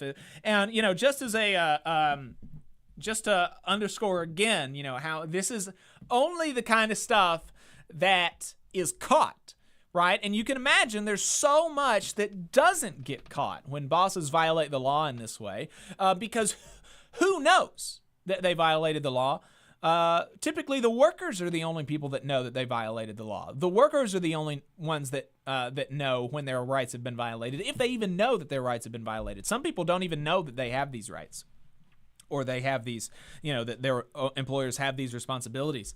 And so the government, in a lot of cases, has to rely on worker reporting to catch criminal bosses. And so, you know, a lot of times it doesn't happen and they get away scot-free. And you know, that's the kind of stuff that the Illinois Republican congressperson wants bosses to get away with more. The Illinois congressperson, I can't remember, Mary something was her name, who wanted to completely eliminate OSHA's budget. Wow. Take it to zero, right? That's the kind of stuff that, you know, she wants Dynamic Tool in Texas to be able to get away with not having lockout-tagout systems. She wants Dynamic Tool to be able to get away with not training employees on energy control procedures, right? Because that's what would happen if, again, we went back to the days where bosses did not have some sort of you know, requirements under the law for the protection of workers' health and safety. Because this is what they're doing with the law, right? So imagine what they would do if we take away the enforcement mechanism of the law. It would get worse. And people who do this kind of stuff would get away with it. That's what, you know, that's what Republicans want, by and large. So here, Tommy Tuberville, you know, there was a hearing last week in the Senate Health, Education, and Pension Committee that really made the news. We're going to talk about why in the second half of the show. I think y'all know why, and, you know, we have to talk about it, obviously. But for our local Alabama audience, I wanted to bring the local side of this, where our own senior U.S. Senator Tommy Tuberville participated in the hearing. You'll remember that basically any time he participates in these hearings, it is on the side of the company. When Bernie Sanders held a hearing about the strike situation at Warrior Met Coal in Alabama, Tommy Tuberville, the person who is ostensibly tasked with representing us, with representing the Alabama coal miners, read from a company press release. A company that is not owned by Alabamians, but rather is owned by international private equity firms, BlackRock, in New York and D.C. He's reading from the company press release of out-of-town billionaires directly to his constituents because there were Alabama coal miners there. So that's Tommy Tuberville, right? And this time was no different because last week he tried to pin the blame for inflation on working people. And this is something that, you know, we've heard time and time again, and it's been debunked so many times that it's almost tedious to even go over it again. But this is, you know, this is what people in, you know, Republican elected officials are saying. Let's listen to this clip. Mr. Higgins, our economy is in incredibly shaky position. Inflation's off the charts, especially after COVID. With all the strikes over the last few years, has that played an impact on our economy? Have the strikes played an Yes. I don't know that they've had much of an impact as of yet, but certainly the increases in pay is going to have creates the problem of potential wage price spiral, and that will increase the inflation itself. Yeah. Mr. Higgins, our economy is in incredibly shaky position. It's just inflation's off the charts. Oh, yeah, no worries. So one funny thing about this is that, what he's trying to do is prod this Republican witness, who's Sean Higgins. Sean Higgins is a senior fellow at the Competitive Enterprise Institute. And, these, ghoul right-wing think tanks, it's always funny looking up who their donors are, so I did that. You will not be surprised that the Koch brothers are among the funders. It's also funded in part by Facebook and Google, who I understood Republicans do not like. And also tobacco companies. Tobacco companies among the major funders for the Competitive Enterprise Institute. So, this very reliable, upstanding, virtuous company, right? Funded by tobacco companies. So Tuberville's prodding this guy to say that strikes will increase inflation. But unfortunately, he's not familiar with the particular anti-worker talking points that this guy likes, right? And so Mr. Higgins says, not really, no, the strikes haven't caused inflation. It's that after the strikes are over, the workers make too much damn money. That's what's causing inflation. That's the big deal. They're making too much damn money. Despite the fact that to the extent that wage gains exist at all over the last 4 years, they have always come after the inflation, right?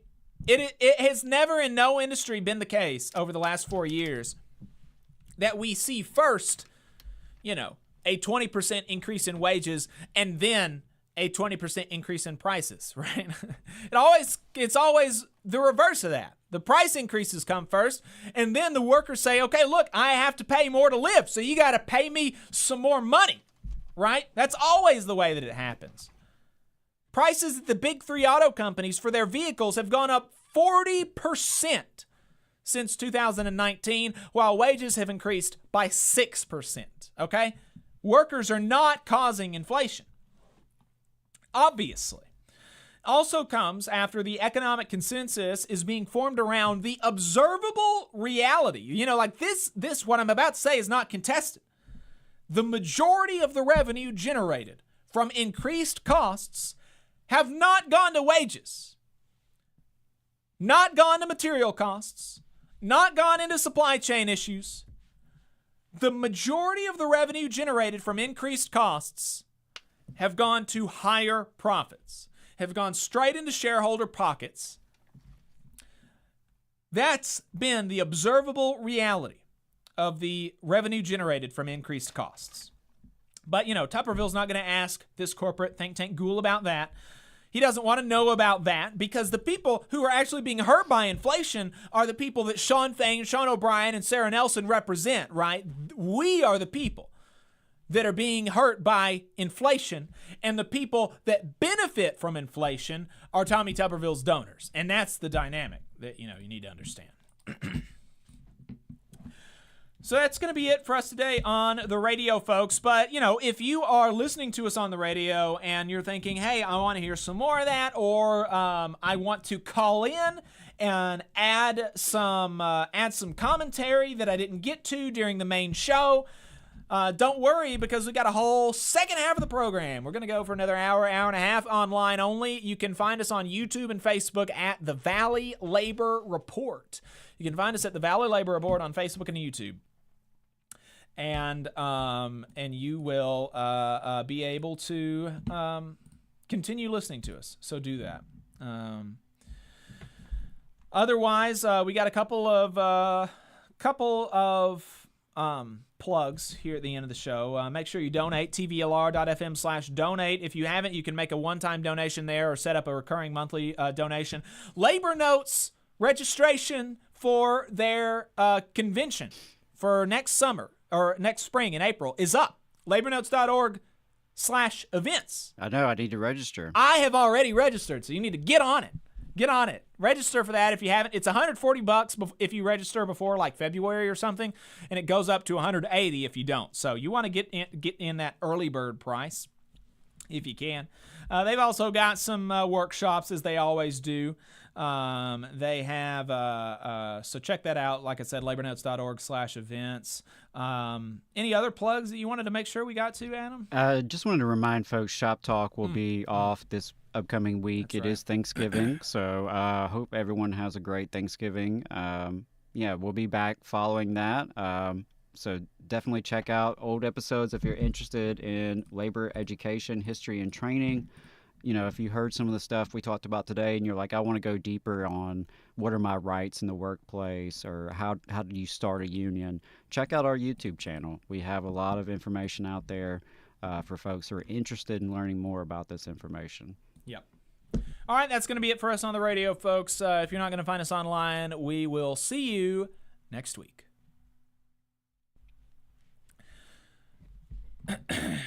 Okay.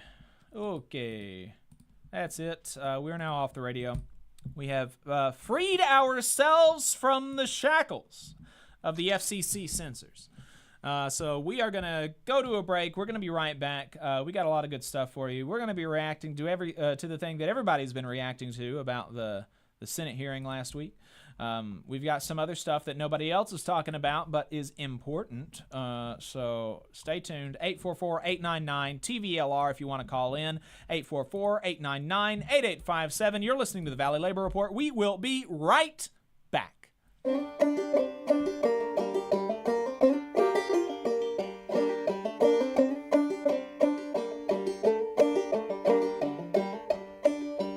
Come on, you poor workers, good news to you I'll tell, how the good old union has come in here to dwell.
telework, who gives a fuck? It's your life, bitch! Fuck you, boss, I'm late! I'm late, I'm late, I'm late, I'm late. What you gonna be doing about it? I said I'm late, I'm late, I'm late, I'm late, I'm late. You gonna fire me? There's no one else here, bitch! Late, I'm late, I'm late, I'm late, I'm late, I'm late. You gonna fire me? That's cute. Late, late. Ah.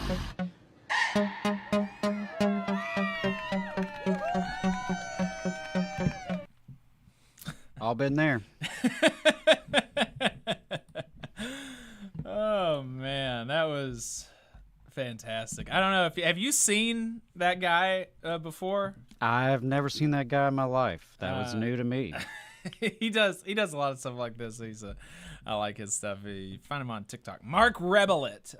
Shout out to Matt Leck for playing this show, playing this on the Majority Report. That's where I heard it. So I wanted to share it with our audience because how could you not? It's a bop. Yeah, I really dug it. Have been there, done that, felt it. Wanted to say it. Yeah, there's no one else here. I've probably said things pretty close to that before, so yeah, love that. That's awesome. Yeah, there you go. Taking that energy into the work week on Monday. So, I mean, we would not, in case anyone's listening. Yeah, right. No, I would never. Supervises us. Yeah, no, we're not. I would we're never. Be early. Personally, yeah, early, bright and early Monday morning. I'm saying, yeah, in Minecraft. Right. Yeah. Absolutely. Yeah. So we did a thing last week. We did. Do you remember, Adam, what we did? I remember most of it, or at least parts of it. I do. Yeah, we did something really cool. We were on the air for 32 hours and just preaching the good word of labor solidarity, working class folks coming together, united around a common interest, sticking up for one another. We raised over $15,000 for striking Southern workers. It was a remarkable display of solidarity and collaboration. We had an amazing lineup of guests. People called in and chatted and sent messages, sent videos. It was, it was just a great opportunity for folks to come together for a good cause. When folks are fighting the good fight, we have to have their back. And I am so impressed with the support that we were able to help facilitate. And it's not because of Adam Keller and Jacob Morrison or the Valley Labor Report. It's because of the movement, right? And that's what is so beautiful about it. And I was thrilled to take part in it. It's kind of a silly gimmick, right? Just stay on YouTube for 32 hours and see if people give you money because of that. Right. Turns out it kind of works. And if you do it right, I guess, and if you're really doing it for the right reasons. And so I had a great time, really enjoyed myself. I learned a lot, was surprisingly coherent for most of the 32 hours, maybe not all of it. We should probably edit wisely when we release clips from the marathon. But yeah, all in all, great experience. I appreciate all the listeners who were engaged and who donated. Really means a lot. I'm excited to cut those checks and just pay it forward for the movement. Yep. Yeah, I really enjoyed it. And like you, the the part that you said about it, it's not about or because of myself or yourself. That's absolutely true. The only the thing about streams like that when we did it in the past and when we did it last weekend and if and when we do it again in the future, it's definitely because of the collaboration and all of the cool folks that we've been able to meet, doing this kind of stuff, and the dedication of, people that care about working people. So yeah, happy to be able to facilitate that and direct some money to some folks fighting the good fight in the South. So Yeah, definitely Great enjoyed opportunity. that. Definitely enjoyed it. We kept the good vibes going this week. You helped me out at my People's Town Hall in Huntsville this week, which was pretty good. There was, over 30 folks showed up. We talked about, criminal justice reform, healthcare, and worker policy, and had some really great discussions with folks from the community. It was a good crowd of folks, some people I knew, some people I didn't. Everybody there was there because they think Alabama can be better, and it needs to be better, and we talked about that, and so that was a great moment as well this past week. Really enjoyed it. Yeah, and just in case, folks were that folks are not aware of your position or whatever, explain to them. Explain your position and the organization that you did it for, and a little bit more about the event. Yeah, so folks, of course, know that I am a union stagehand with IATSE Local 900, but I also, of course, do the Valley Labor Report. And on top of that, I have a full-time job, my third job, which is working as the Northeast Alabama organizer for Alabama Arise. We're a nonprofit coalition of 150 groups, thousands of members from the faith-based community, grassroots groups, civic groups, just folks who want to see Alabama be a better place for all of us. And, the really cool thing about Alabama Rise is that it is a membership organization, right? So community members, citizens, just rank and file people out here in Alabama join Arise. They pay $15 a year for dues, even less if they can't afford it. And the members select issue priorities, right? So think of it more or less like the poor people's lobbyists. Right, we have a force in Montgomery, and so we do advocacy, citizen advocacy, statewide organizing, and policy analysis. And through those three different realms, piece that together to fight for a better Alabama. As part of that, we go out and engage in communities and just listen to our members and citizens and allies. And we do town halls and listening sessions and issue previews. And so, like, I go out and I'll speak to different groups about what's happening in the legislature, what's happening with Medicaid expansion, for example. We'll talk about some of the other issues that we have going on in the state and how people can make a difference. And so that's a little bit about what we were doing. We had a town hall, People's Town Hall in Huntsville last week. Members of the public were invited. And we talked a little bit about some of those key issues in the state, and then had breakout groups, and folks could go wherever they wanted to talk about, whether it's criminal justice, healthcare, worker policy, or a catch-all other group. And so folks had a chance to talk with their neighbors and with experts in the area. Jacob led the worker policy discussion. My colleague Debbie Smith, who leads the Cover Alabama Coalition, she led the healthcare discussion. And my friend Elaine from Alabama Appleseed led the criminal justice discussion. So it was, you got a chance to talk with people who were knowledgeable about issues, who were passionate about issues, and just talk about our concerns, our ideas, our questions about how we can make a difference in this state, because we really, really need to. Things are not good in Alabama, and those of you in Alabama know that. Those of you outside of Alabama probably know that and can imagine. And so really we are pretty much at the top of everything bad and at the bottom of everything good. You insert list here, insert statistic there. Alabama is not a great place for working people and for poor people. And so I'm thankful for organizations like Alabama Rise fighting to change that and to change public policies that really impact people in poverty. So that's a little bit about what we've been up to, with Alabama Rise, and enjoyed the town hall. If you're local, if you're in the area and you want me to come speak to your group or organize an event with you, a listening session, town hall, something like that, holler at me. Happy to help. Love to engage with the people. Yeah. Absolutely, and events like that are fun and good, good for community building. It's good to get outside and touch grass, talk to people, and have an opportunity to make community with people around you, especially if you are in a profession where you do telework. We're going to be talking about telework here in just a second, but there are a lot of benefits to telework. Particularly, I think kind of the optimal situation is the situation that I fortunately have at my job, where you telework for 2 or 3 days a week, and then you're in the office for 2 or 3 days a week. I think that's really optimal. You kind of get the best of both of those situations. You get the benefits of both, because there are obviously, I think it would be difficult to argue that there are zero benefits from being in the office. I would never argue that.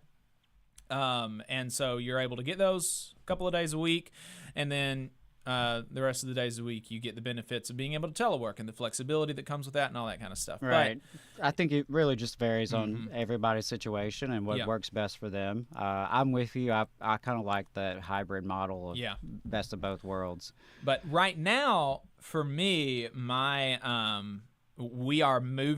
agency is moving buildings, and so we are 100% telework. It is not good for my brain. I'll tell you that. So if you're 100% telework, going out to stuff like this is always good. Is good for you. Go out, touch grass, talk to people. Absolutely. It can help you improve your mood. Vex in the chat says, very nice regarding the discussion about the fundraiser. Very nice. Thank you for all that you do. Appreciate it. Jada says, y'all killed it last week. I'm a newer listener, and it was great. So glad I found your show. Appreciate you tuning in, Jada, and glad you stuck around. Really appreciate it, and hope we continue to do good stuff. Bill says same regarding what Jada said as far as being a newer listener, and glad they found that Bill found our show. Absolutely. Yeah, glad both of y'all are here. And Teamsters 630 Dairy Workers in the house. In the house, yeah. Appreciate y'all joining Teamsters Local 630 Dairy Workers. So what do you do? You work in dairy. Appreciate everybody tuning in. 844-899-8857 is the phone number if you want to call in and contribute, ask us a question, tell us about a story. Bad boss stories are always welcome. Anything like that. 844-899-8857. So let's talk about telework. We know that since 2020, telework has really exploded, not just across the federal workforce. Well, I'm a federal employee. It's really, I have been probably since 2020, the majority of the time, I have been 100% telework, even though, for a while, for about a year or so, I was in what is going to be, I think, the standard operating procedure going forward, 2 days in the office, 3 days at home. But now we're back to 100% telework because we're moving into a new building. And so they're moving our furniture, and so we got a few months on 100% telework. But telework has exploded not just in the federal workforce, but across the private sector as well. And, there's some right-wing weirdos who are very upset about that and about government workers getting the same benefits that private sector workers get.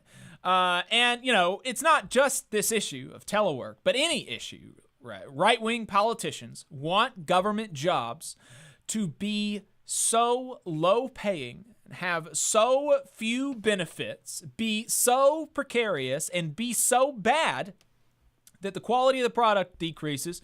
You have higher turnover, and the quality of the product decreases, and so then they can try to make the case for privatization. That's the whole thing, right? You sabotage government services, and then after you finish sabotaging the government services, you turn around and you point at the inadequate government services that you have sabotaged, and you say, "Hey, wow, that's bad. That's bad. Look at how bad the government is. The government's broken. We need to privatize it. We need to privatize it, and then they can funnel taxpayer dollars into the pockets of their donors, and sometimes even in their own pockets. That's the whole thing. That's the whole thing. You hear right-wing freaks talking about government bad.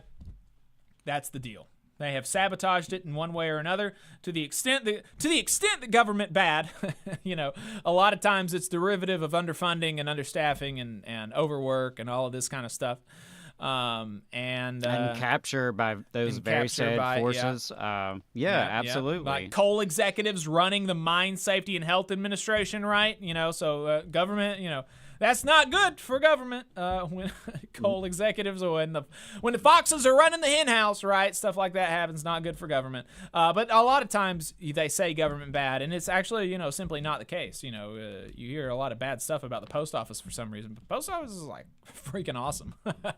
I've always had I almost always have great experiences dealing with the post office. And, provides, and they're trying to do what they can about that by keeping wages low at the post office. But that's another story for another day. So we had another episode in this saga, specifically as it relates to telework, with Alabama U.S. House Representative Gary Palmer grilling the head of a federal agency about telework. So let's listen to this clip from last week's hearing. Thank you, Mr. Chairman. Ms. Carnahan, some of the questions that I have about the whole situation with federal properties has to do with workforce, which you really don't have any control over. The low productivity that we're now seeing in the federal workforce because of the failure of so many employees to actually report to the office. This whole issue of telework really concerns me because it impacts productivity so much, and you've got to have a collaborative effort that you just don't get with telework. That doesn't address the issue of, are you getting the job done, and has productivity increased or gone down? And Madam, productivity in the overall workforce in the United States is at levels lower than what we've seen in 40-something years. It's just so frustrating to me for us to do some things that are pretty good, like divesting our portfolio of properties, but then see our productivity go down. I grew up on a farm, and we kind of understood when the bees leave the hive, they're not making honey. They're not making honey. They're not making honey. All right, so there we go. So, look, he made a lot of claims there, Gary Palmer did, and other representatives. Gary Palmer and other representatives they're nothing if they are not evidence-based in their beliefs and the policies that they try to push. So, Adam, let's play the clip where he lays out all the evidence that federal workers are less productive as we are utilizing telework. Let's play that clip. Okay. Looking for it.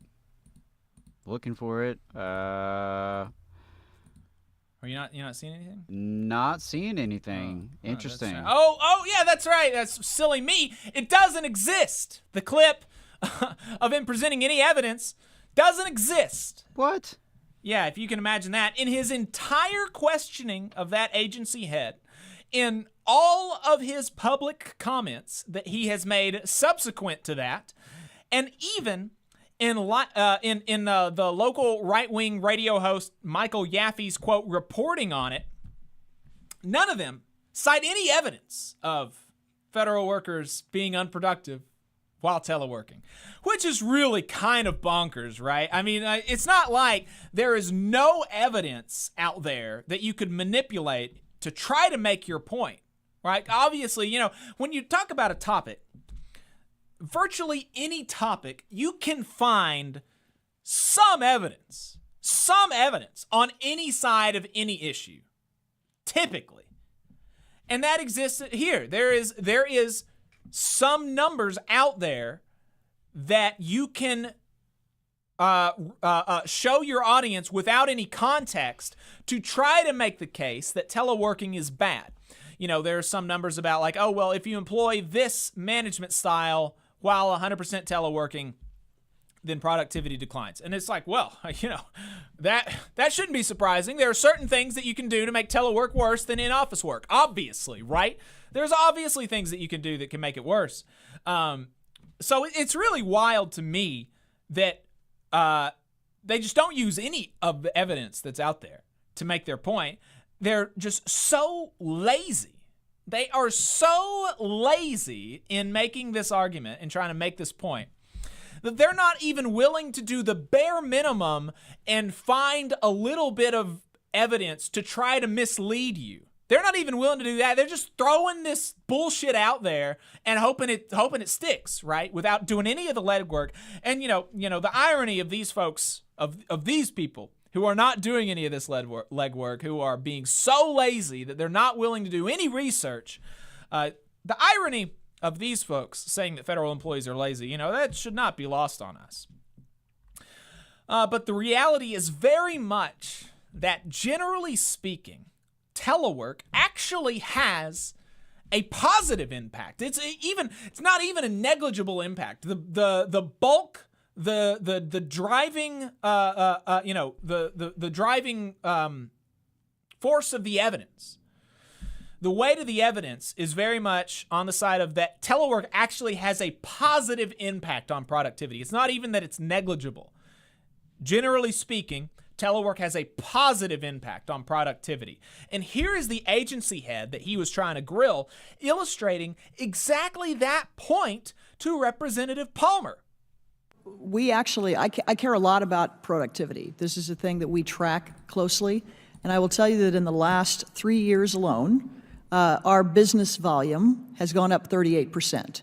In the last 10 years, it's gone up 82%. And we also track customer satisfaction scores. So the same as you would see in the private sector, it's on a scale of 1 to 5. Our customer satisfaction score during that period has gone from 3.0 to 3.9%. So I pay a lot of attention to these things. I want to make sure that we're giving good value to the American people and we're delivering on our mission. That's what I commit to you, sir, and to the American people. Mr. Chairman. Hard data, facts, numbers, and Palmer did not even acknowledge any of that, much less try to respond to it or debunk it, right? Because he can't, because, well, for one reason that he can't is because he hasn't done even the slightest bit of research about this issue and about any of the research around it. He doesn't care about that because he's so lazy. And he's only going on feelings. Like, I feel like workers are so lazy, and it is so important that we have somebody driving them every second of the day, looking over their shoulders as they type away on their keyboards. It's so important. I feel that so deeply in my gut that I don't have to do any research. I can just say, I grew up on a farm, and that's how I know it. And somebody in the chat actually makes a very, very good point. Bill says, if the bees don't leave the hive, the flowers don't get pollinated. so even in his own folksy dumbass trying to make it seem like it's intuitively the case that telework is bad, doesn't even work, because actually it is very true that the bees have to leave the hive to make honey. Like you can't only be inside of the hive and make honey. It doesn't work that way. So I mean, just it really bonkers. Jada says in the chat, the amount of time that I spend in my school building when I could just do telework, especially on planning days over the summer when they forget to turn on the AC, that's another thing. You lose so much time in the commute, and then, office conditions when the AC is bad or stuff that's outside of your control that you could control in your own home. All of that, it makes sense that telework is good and that it improves productivity. Were you about to say something, Adam? I was just going to say that I heard once you're elected that you no longer have to Google something. Oh. Like, you don't actually have to look up anything. Right. It's probably in the Constitution. Yeah, there you go. If I feel it, it's probably in the Constitution. Yeah. Yeah, once you're elected, once you're in the office, no need to do any homework. Nah. Homework? Talk about homework? No. He's been elected. He doesn't have to know things. Yeah, that's below me. But, I took the time, unlike Yaffe and Palmer, to do some more digging, and I've got some other numbers to share with you. In a survey conducted by the AFGE, the American Federation of Government Employees, and Cooley Public Strategies, 91% of Social Security employees surveyed said that they were, quote, much more efficient. Not just I was more efficient. They were, quote, much more efficient and productive while teleworking in a self-reported survey. of Social Security workers. And it's not just limited to Social Security. A survey of federal workers more broadly found similar results. A total of 71.2 respondents reported that telework had improved their productivity at their agency a great deal. Another 16.3% said productivity had improved somewhat due to telework. 9.5% said telework had no impact on productivity. 2% said telework decreased productivity somewhat, and less than 1% said it decreased productivity a great deal. Overall, 87% of respondents said telework had improved productivity at their agency somewhat or a great deal, and 97% of respondents said telework has either had no impact or improved productivity. Those are some pretty, lopsided results. But I can hear you saying, Jake, of course, the lazy, no good government bureaucrats will say that they've increased their productivity, because not only are they lazy, they're liars. Government bureaucrats are. So I can't trust what they say about their work and their productivity and their working conditions. What do you take me for? Okay, hypothetical protester. I've got some other numbers for you. Because the Government Accountability Office built a report on studies that found other ways than self-reported productivity to measure the impact of teleworking. Here are some results from the report built out, that surveyed a bunch of studies on this issue, written up by the Government Accountability Office. Here's some excerpts. One study that used objective measurements to assess the impact of telework on productivity of a Chinese call center found that productivity as measured by calls resolved increased by 13%. That is like not a small amount. If you can increase productivity by 13%, that is significant. One survey fielded in Great Britain found a positive relationship between teleworking and manager-assessed productivity for workers. So it's not the workers self-reporting in this study. It's managers saying, yeah, my workers are more productive when they're at home. Another study examining telework in a large Chinese travel agency found that computer engineers who were randomly assigned the option to work from home up to 2 days a week wrote 8% more lines of code relative to those who were not provided this option. The study also found that there was no impact on performance reviews for workers who were allowed to telework. Additionally, the study found that the engineers reported that their productivity rose by 1.8% on average compared to the peers who were not teleworking. So there you go.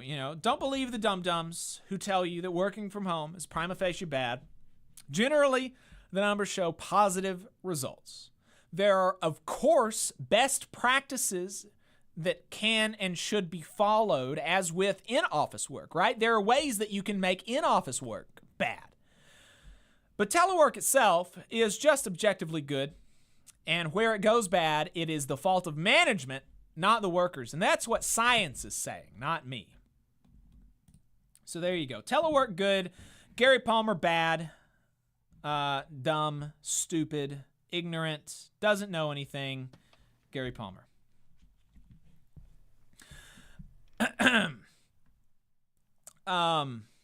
Teamsters 630 Dairy Workers says, update on the Smart and Final out in the West Coast. 600 workers hit the strike line at 2 of their main distribution centers.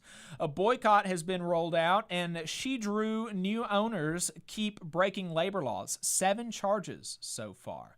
The video's on my page, so if y'all want to check that out, feel free to do that.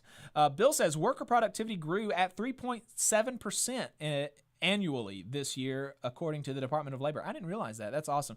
I do know that there have been in some sectors, I do understand that there actually has been a decrease in overall productivity, but that decrease in overall productivity is driven by people working less hours, particularly prime age working men who are no longer working 55, 60 hours a week and have cut their work week down to like 40 hours a week, right? That's been a trend, which is good for society. Right. And I just wanted to ask, I wonder if they're really accounting for the pandemic and the impact on productivity over the last few years, right? Because you've had a lot of people have had to miss work because they've been sick. In some cases, catching COVID multiple times in the year. And it can lay people out for a while. And some people, unfortunately, get, this long COVID and really severe cases. So I don't know if that's really been factored into the productivity. I'm just speculating. But, that's something that comes to my mind is, why would that be? I don't know. Right. I mean, when there's a virus making people sick and people are missing work because they're sick and their kids are sick and they're having to miss work over that. Right. Logically, I could see where maybe that's a factor. Yeah, it's definitely something worth considering. But the trend that, prime age working men are no longer or are in fewer numbers working, 50, 55, 60, 65 hours a week. I think that's good. That's good for society. Absolutely. That's good for them. That's good for their families. So, that does decrease the overall productivity somewhat, potentially. But what it also does is creates jobs. Yeah, right? Absolutely. Because if the job actually has to be done and people are working less overtime, that means that jobs are being created to fill the gap. I think no one should have to work 50, 55, 60 hours a week to make a living. And too many folks are in those scenarios, even in union environments, right? And that's, at least in the union shop, they're going to have to pay for it. Right. And there will probably be some significant premiums on top of what's required by federal law. But it's just a shame. So many people are working so many hours, and it's just not reasonable. And that's why I do believe that a shorter work week is something that we should be fighting for and should really be pushing all around in this country. Is because, like you said, it does create more jobs and more evenly distributes the work. You've got people out here who can't get enough hours. Right? How many people are out here at these jobs that won't let them get more than 30 hours or, could really use overtime but aren't allowed to get overtime even though there may be work that needs to be done. Right? There are people like that. So you've got folks who need more hours, and then you got folks who are working way too many hours. And some are doing it out of economic survival, right? They depend on that overtime pay to pay their bills, but that's just, that's not a situation that working folks should be in. You should be able to provide for your family with a full-time work week, which I believe should be even less of a week. I think the bigger trend of productivity is that for the last 50 years, productivity has skyrocketed, but wages have not. Right? All of that has been captured by the economic elites, the ownership class, the employers. They have captured all the productivity gains. They have, reaped the benefits of all of that. They have gathered all this wealth. But wages have been more or less stagnant for 50 years, and people have fallen behind in this country. And it's just one of the biggest trends, that I know we talk about nearly every week, but it's worth talking about nearly every week, that that reality that there has been class war in this country, and the working class has been on the losing side for way too long. And so it's time for us to get more of the value that we're creating. Yep, exactly. So, this is the thing that really everybody has been talking about. After the Senate hearing. So we just reacted to some clips from a House hearing. And this is, everybody's been reacting to this coming out of the Senate hearing. People who know that I'm like a union guy have been like, hey, Adam, did you hear about that? What have they said? They're just like, have you heard? Have you heard? Have you heard about this crazy senator who wants to fight one of your union guys? Yeah. So I thought Mark Wayne Mullen, I wouldn't have to talk about him again this year. Yeah.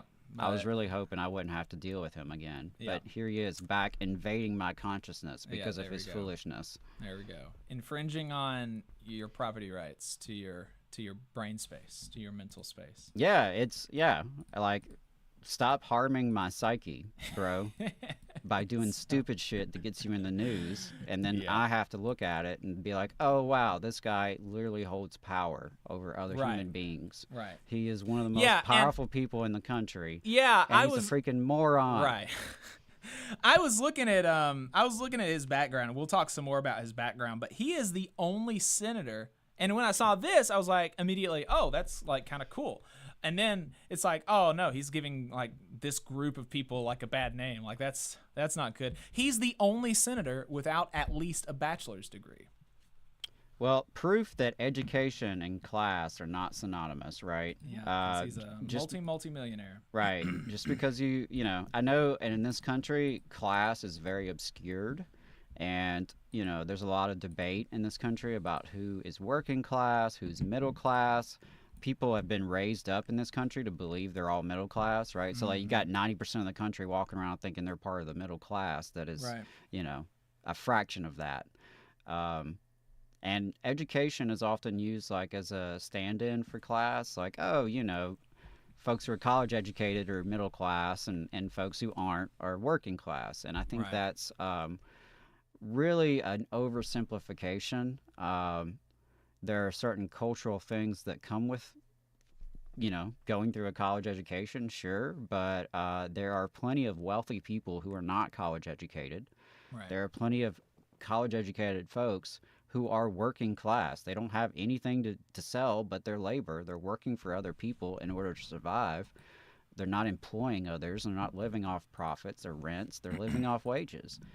But yeah, so I think that's just a good example of here's someone who is a multimillionaire, who's a business owner. No, he didn't go to college. That doesn't make him a man of the people. Yep. Doesn't make him authentically working class or populist or any of this bullshit that we hear about. You know, I'm sure he drives a big pickup truck and probably wears, you know, flannel shirts and tries to, you know, lean into that like everyman persona. You know, but it's class is a little bit more than that. Class is not about your cultural affect and what kind of music you listen to and what kind of truck you drive. It's about how do you make a living and what's your relationship to the economy and to other people in the economy. Right. So without further ado, let's go ahead and play this. Let's see what happened last week. All right. Well, hell. Now I've got to find it because I was just so pissed off about having to talk about this stupid guy from, where's he from? Oklahoma, right? Yeah, Oklahoma. Yeah. Teamster 630 Dairy Worker says, Mark Wayne is mad because Unionists struck his house back in the day and wanted to take it out on O'Brien. Where does he live now? Let's go picket it. Yeah, I would do that. All right. Now, let's talk about Mr. O'Brien himself, his behavior. As everybody knows, and it's here in the last time, him and I kind of had a back and forth. Appreciate your demeanor today. It's quite different. But after you left here, you got pretty excited about the keyboard. In fact, you tweeted at me 1, 2, 3, 4, 5 times. And let me read what. I just want to note here. Your tax dollars were paid. Yeah, that's right. For some poor soul to go print off some freaking tweets for this hearing. Yeah.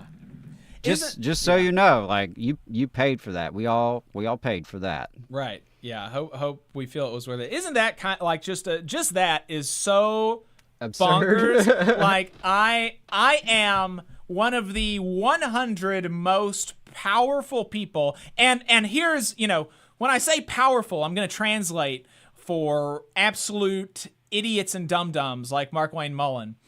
I mean by powerful, I mean not the size of your muscles, right? I mean your ability to shape the world, right? That is, and that is the measure of power, and that is, you know, fortunately, kind of the thing that is more important than than brute strength. than being able to, lift weights a certain amount. Doesn't make you more manly, doesn't make you more important or cooler or anything like that. And for people who, flaunt that kind of stuff in a very annoying way, I think the vast majority of the public just looks at you like, wow, what a dumbass. I'm not impressed even a little bit. I am annoyed.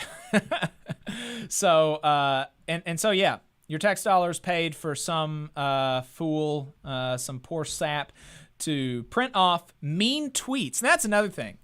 This guy is a senator. I'm going to use my 5 minutes that I could be questioning 3 of the most influential labor leaders in modern history. I don't know since I've been alive, I don't think there's been a single labor leader who has had more influence than these 3, than Sean Fain, Sean O'Brien, and Sarah Nelson. These are people that are incredibly important in American society and people whose actions and strategies have an effect on people in Oklahoma. There are hundreds, maybe thousands of UPS workers in Oklahoma who have raises because who are now making $5 an hour more, whose wage, the starting the starting wage at UPS went up from $15.25 to $21 an hour, right? That's a $5 an hour wage raise. Gosh, dang it. I don't know what is wrong with me. That's a $5 an hour raise for some of the lowest paid people at UPS because of the negotiations that Sean O'Brien led. There are there any big 3 auto workers in Oklahoma? I'm not totally sure. Seems like there probably would be. There are no doubt flight attendants in Oklahoma. There are people that are being affected by what these folks do in his district, in his state. And his ego is so wrapped up in this, and I want to ask this guy about mean tweets. It's just what foolishness and silliness. Okay, let's go. The last one said, greedy CEO who pretends like he's self-made. Sir, I wish he was in the truck with me when I was building my plumbing company. Myself and my wife was running the office because I sure remember working pretty hard and long hours. Okay, here's another. Pretends like he's self-made.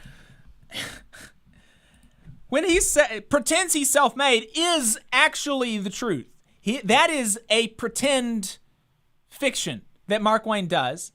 And his retort to the assertion that he is fake in his assertions about being self-made, I worked a lot of hours. That's not an answer to the question. Are you self-made? Are you self-made? Well, I worked a lot of hours. My wife worked a lot of hours. Well, that doesn't answer the question, right? Because he can't answer the question because he got his companies from his daddy. His daddy. He inherited the companies that he owned from his daddy. He didn't build them himself. He got them from his daddy. Oh, I should have just been born to a business owner. Right. And then you could have been self-made. Oh, that's what I was missing out. Right. Damn it. It's so... Opportunity missed. So stupid. Just so silly. Okay, let's go. Made. What a clown. Fraud. Always has been, always will be. Right. Quit the tough guy act in these Senate hearings. You know where to find me. Any place, anytime, cowboy. Sir, this is a time, this is a place. If you want to run your mouth, we can be 2 consenting adults. We can finish it here. Okay, that's fine. Perfect. You want to do it now? I'd love to do it right now. Well, stand your butt up then. You stand your butt up. Oh, hold on. Big guy. Oh, stop it. Is that your All right. solution every Hold it. No, sit down. Sit down. Okay. You're a United States Senator. Sit down. Active. Oh, okay. Sit down, please. All right. Can I respond, Mr. Hold it. If we Okay, can't, now I just want to comment on this from Bernie. I'm really disappointed in Bernie's inconsistency because he's refusing to call for a ceasefire in Israel, but he's calling for a ceasefire in the Senate. I mean, that's just really not fair to the American public, I think. And also to stop this from potentially happening. is truly a disservice to the American people. Genuinely. But, the degree to which Sean O'Brien was trolling when he said anywhere, anytime, cowboy, we'll get to O'Brien's response specifically to that, to what kind of implication he was trying to make there. But, aside from the fact, is he trolling or posturing, or had he ever intended to actually fight Mark Wayne Mullen? That on Twitter was, even if, which it's the case that, Sean O'Brien there's not any intention of actually fist fighting Mark Wayne Mullen, it seems. And so, maybe some people take umbrage to that, into saying that, he's just trolling on Twitter. And that's, trolling on Twitter is fine, I think. It's not a big deal. But the degree to which that was fake is dwarfed by the fakeness of pretending like I'm going to fight you in the chamber of the United States Senate. Like, he knew for a fact that there was no shot that a fight was about to happen right then and there. Like, that's just what a silly thing to pretend to believe, because he doesn't believe that. Hold me back, bro. Hold me back, yeah. Hold me back, Bernie. And he's went on other shows after this saying, like, Neil Cavuto, I think, asked him, were you really about to go and were you really about to do this? And he's saying, yeah, of course, yeah. What a lie, right? Like, there's and anybody who believes his act there, you should really kind of take a step back and think about, think about your gullibility. The degree to which you take these people seriously. It's just so fake, and so much posturing, and so much, just so silly. Okay. I'm sorry. This is Hold what it. he said. You'll have your time. Okay. Can I respond? Oh, no, you can't. This is a hearing. And God knows the American people have enough contempt for Congress. Let's not I don't make like it worse. thugs and bullies. And that's I don't like you, because you just described yourself. Hold it. You have the mic. You have time. All right. Make your statement. Then let's do this, because I did challenge you, and I accepted your challenge, and you went quiet. No, I didn't go quiet. You challenged me to a cage match, acting like a 12-year-old schoolyard bully. Excuse me. Hold it. No, excuse me. I will say exactly. Senator Mullen, I have the mic. You have questions on any economic issues, anything that said, go for it. We're not here to talk about physical abuse. We're not talking about, of course I did. And let me show you his hearing, because I want to expose this thug to who he is. And Could you not point to me? That's disrespectful. I don't care about respecting you at all. I don't respect you at all. So all right, hold it. No. You're one of 100 of the most elite people. Please. Act it. Please. All right? This is excuse me. This is a hearing to discuss economic issues. All right? If you have questions for Mr. O'Brien or anybody else on what he has said, go for it. But we're not here to talk about fights or anything else. I'm quoting exactly what he said. You can say what you want. This is your witness you brought. And let me. I'm exposing. There you go. So that's just. That. It was really funny to watch. Pretty bonkers stuff there. Yeah, I don't know if you've got anything else that you wanted to add before we watch the end of that. No, I'm just curious what else happens. Okay, yeah, let's watch the rest of it. Because you called me out. I didn't call you out. Yeah, you did. You said anytime, any place. Let's get the record straight. Miss, hold it. No. Hold on. Senator Mullen, do you have a question for the witness? Yeah. Okay, let's hear it. So, anytime, any place. No, that's April is a charity event. No, that's not. No, it's sir, he said it, and this is my He is time, here so to you tell. can set No. parameters on what the questions can or cannot be asked, and I'll ask. No, you you're the not going to. question. We're not going to be talking about we have- physical confrontation. Oh, this is about charity, for a union charity, because this is for firefighters. And Do you have a question on his testimony? April. Grow up. April Will you next please You have grow a up? You're an question embarrassment. on his. Let's not be. You said it. You're an embarrassment. You said You're it, an and I'm just embarrassment. simply answering it. You Senator reached Mullen, out go to hold your it. buddies. Hold it. Senator Mullen, you made some charges. Charges? Mr. O'Brien, do you want to respond to Yeah, go the ahead, question? please. Yeah, look, the reality of it is, Accept my challenge, tough Mr. guy. Mullen, tough guy. Answer, hold it. answer the questions. All right, y'all won. He Just made a one lot of second, pause it statements, for a right? second. And his statements are yeah, fiction hold at on. best. Fiction, I read them. Can he answer? What? Okay, go back a little bit so we can listen to that again. But for people that are watching us on YouTube, keep an eye on the guy in the UPS shirt behind Sean O'Brien, because that's almost as funny as the exchange happening between Mullen and O'Brien. His face. So okay, let's Answer the questions. All right, y'all won. He made a lot of statements, right? And his statements are fiction at best. Fiction, I read them. Can he answer? What? Oh, answer the question, please. I can't understand him, to be honest with you. He rambles so much. What was your question, actually? You said I made a lot of statements. No, but what's your question? I don't understand your question. Could you repeat it? You said anytime, any place. What's your question? Accept the challenge. What challenge?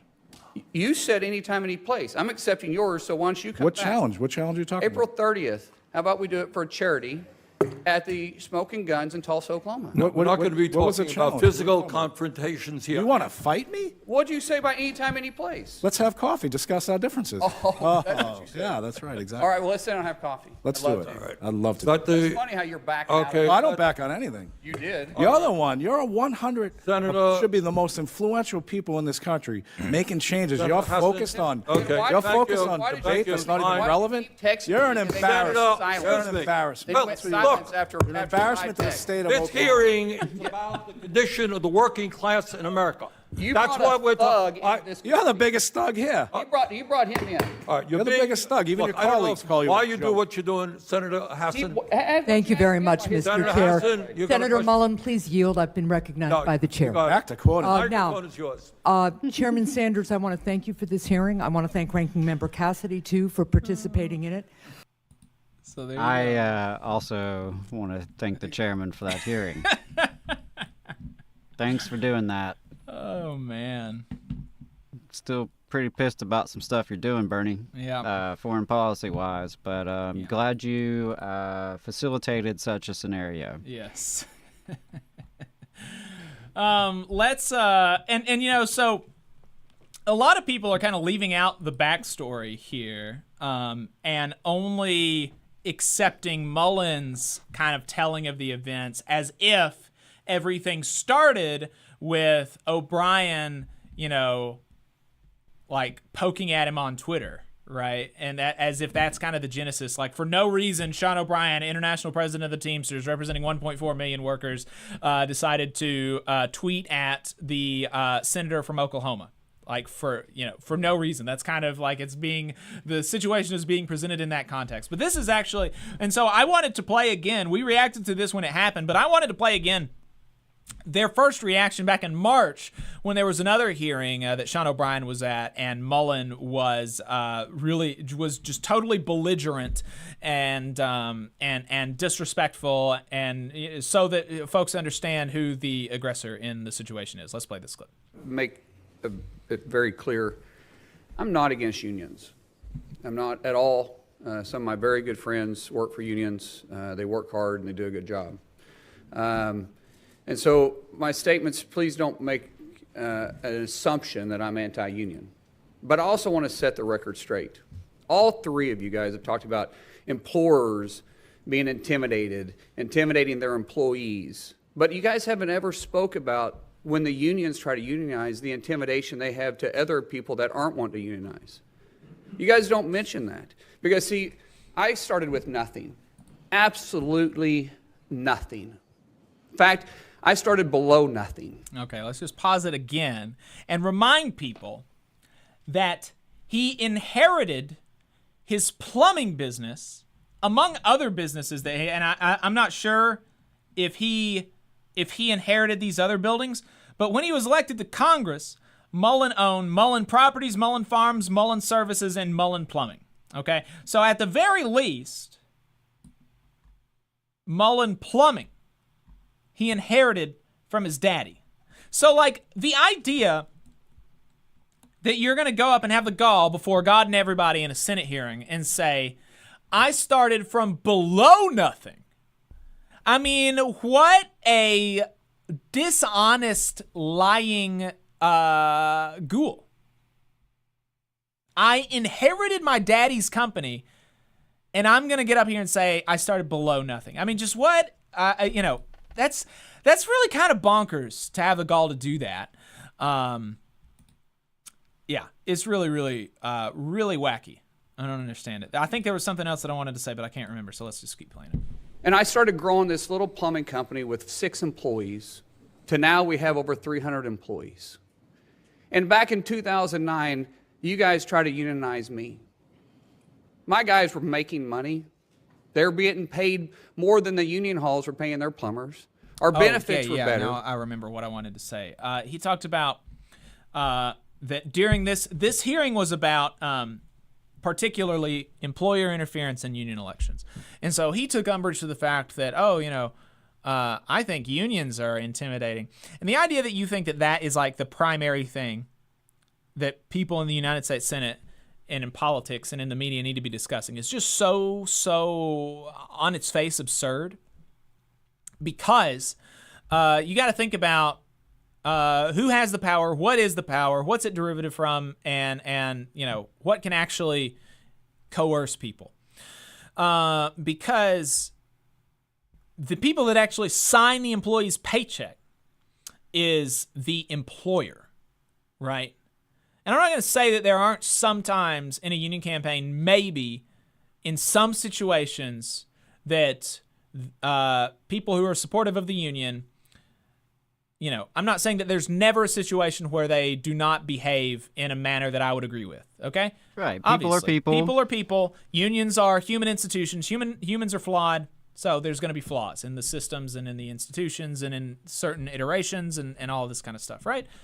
But the idea that union intimidation is something that we should primarily be focused on, and I say primarily because the NLRB prosecutes stuff like that, and people are, there is punishment when this kind of stuff happens.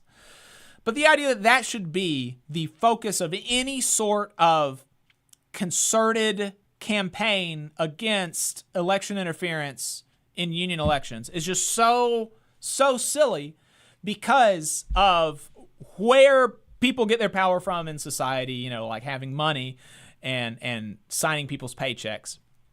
And then also the evidence that we actually have. So we have, this kind of intuitively, obviously employers have more power than unions in a union organizing campaign to intimidate their employees. Obviously, that's just intuitively makes sense. But also, we can look at who commits unfair labor practices more often. It is much, much, much, much more often that the employers are convicted or are found to have committed unfair labor practices. That is the reality that we live in. Okay. But because we started bidding jobs that were union jobs and winning them. He said that, I apologize. He said, we paid more money than the union pipe fitters and plumbers. I would be willing to bet an irresponsible amount of money that is not true. The only way that I could consider potentially that being true is if their straight wages were more than the unions. But if I would be willing to bet an irresponsible amount of money that all in the union pipe fitters were making more money than his non-union plumbers and pipe fitters were. Okay, continue. Those union pipe fitters decided they were going to come after us. They would show up at my house. They'd be leaning up against my trucks. I'm not afraid of a physical confrontation. In fact, sometimes I look forward to it. That's not my problem. But when you're doing that to my employees, and then when that didn't work, they started picketing our job site, saying, shame on Mullen. Shame on Mullen. For what? For what? Because we were paying higher wages? Because we had better benefits and we wasn't requiring them to pay your guys' exorbitant salaries? You talk about CEOs that are making all this money, and what do you make, Mr. O'Brien? Well, I'm glad you asked that question. Yeah, I know what you make, because in 2019, Your salary See, so we're starting to was, see, we can stop it for just a second, and then we can rewind it so we don't miss that. But we're starting to see, like, who is the instigator here? The instigator is obviously not Sean O'Brien here. Sean O'Brien is responding to the belligerence of this non-union, greedy CEO.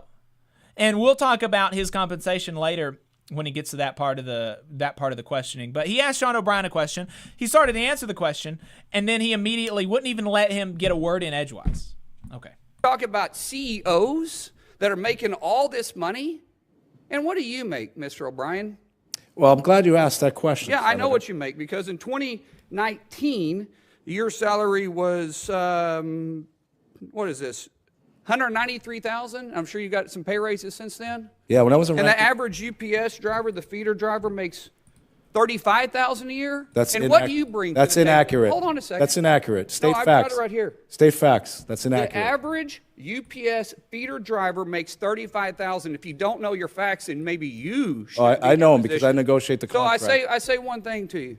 What do you bring for that salary? What do I bring? Yeah. What job have you committed, or have you started? What job have you created? One job, other than sucking the paycheck out of somebody else that you want to say that you're trying to provide because you're forcing them to pay dues? And No, we don't force Hold anybody. Senator, you've asked the You're out of question. line. Just a second. So remember what his question started as, and then Sean O'Brien gets ready to answer it, and Mullen realizes, like, oh, he's going to have a really freaking good answer to this question, so I'm going to change the question. First, he asked, what value do you bring to your members?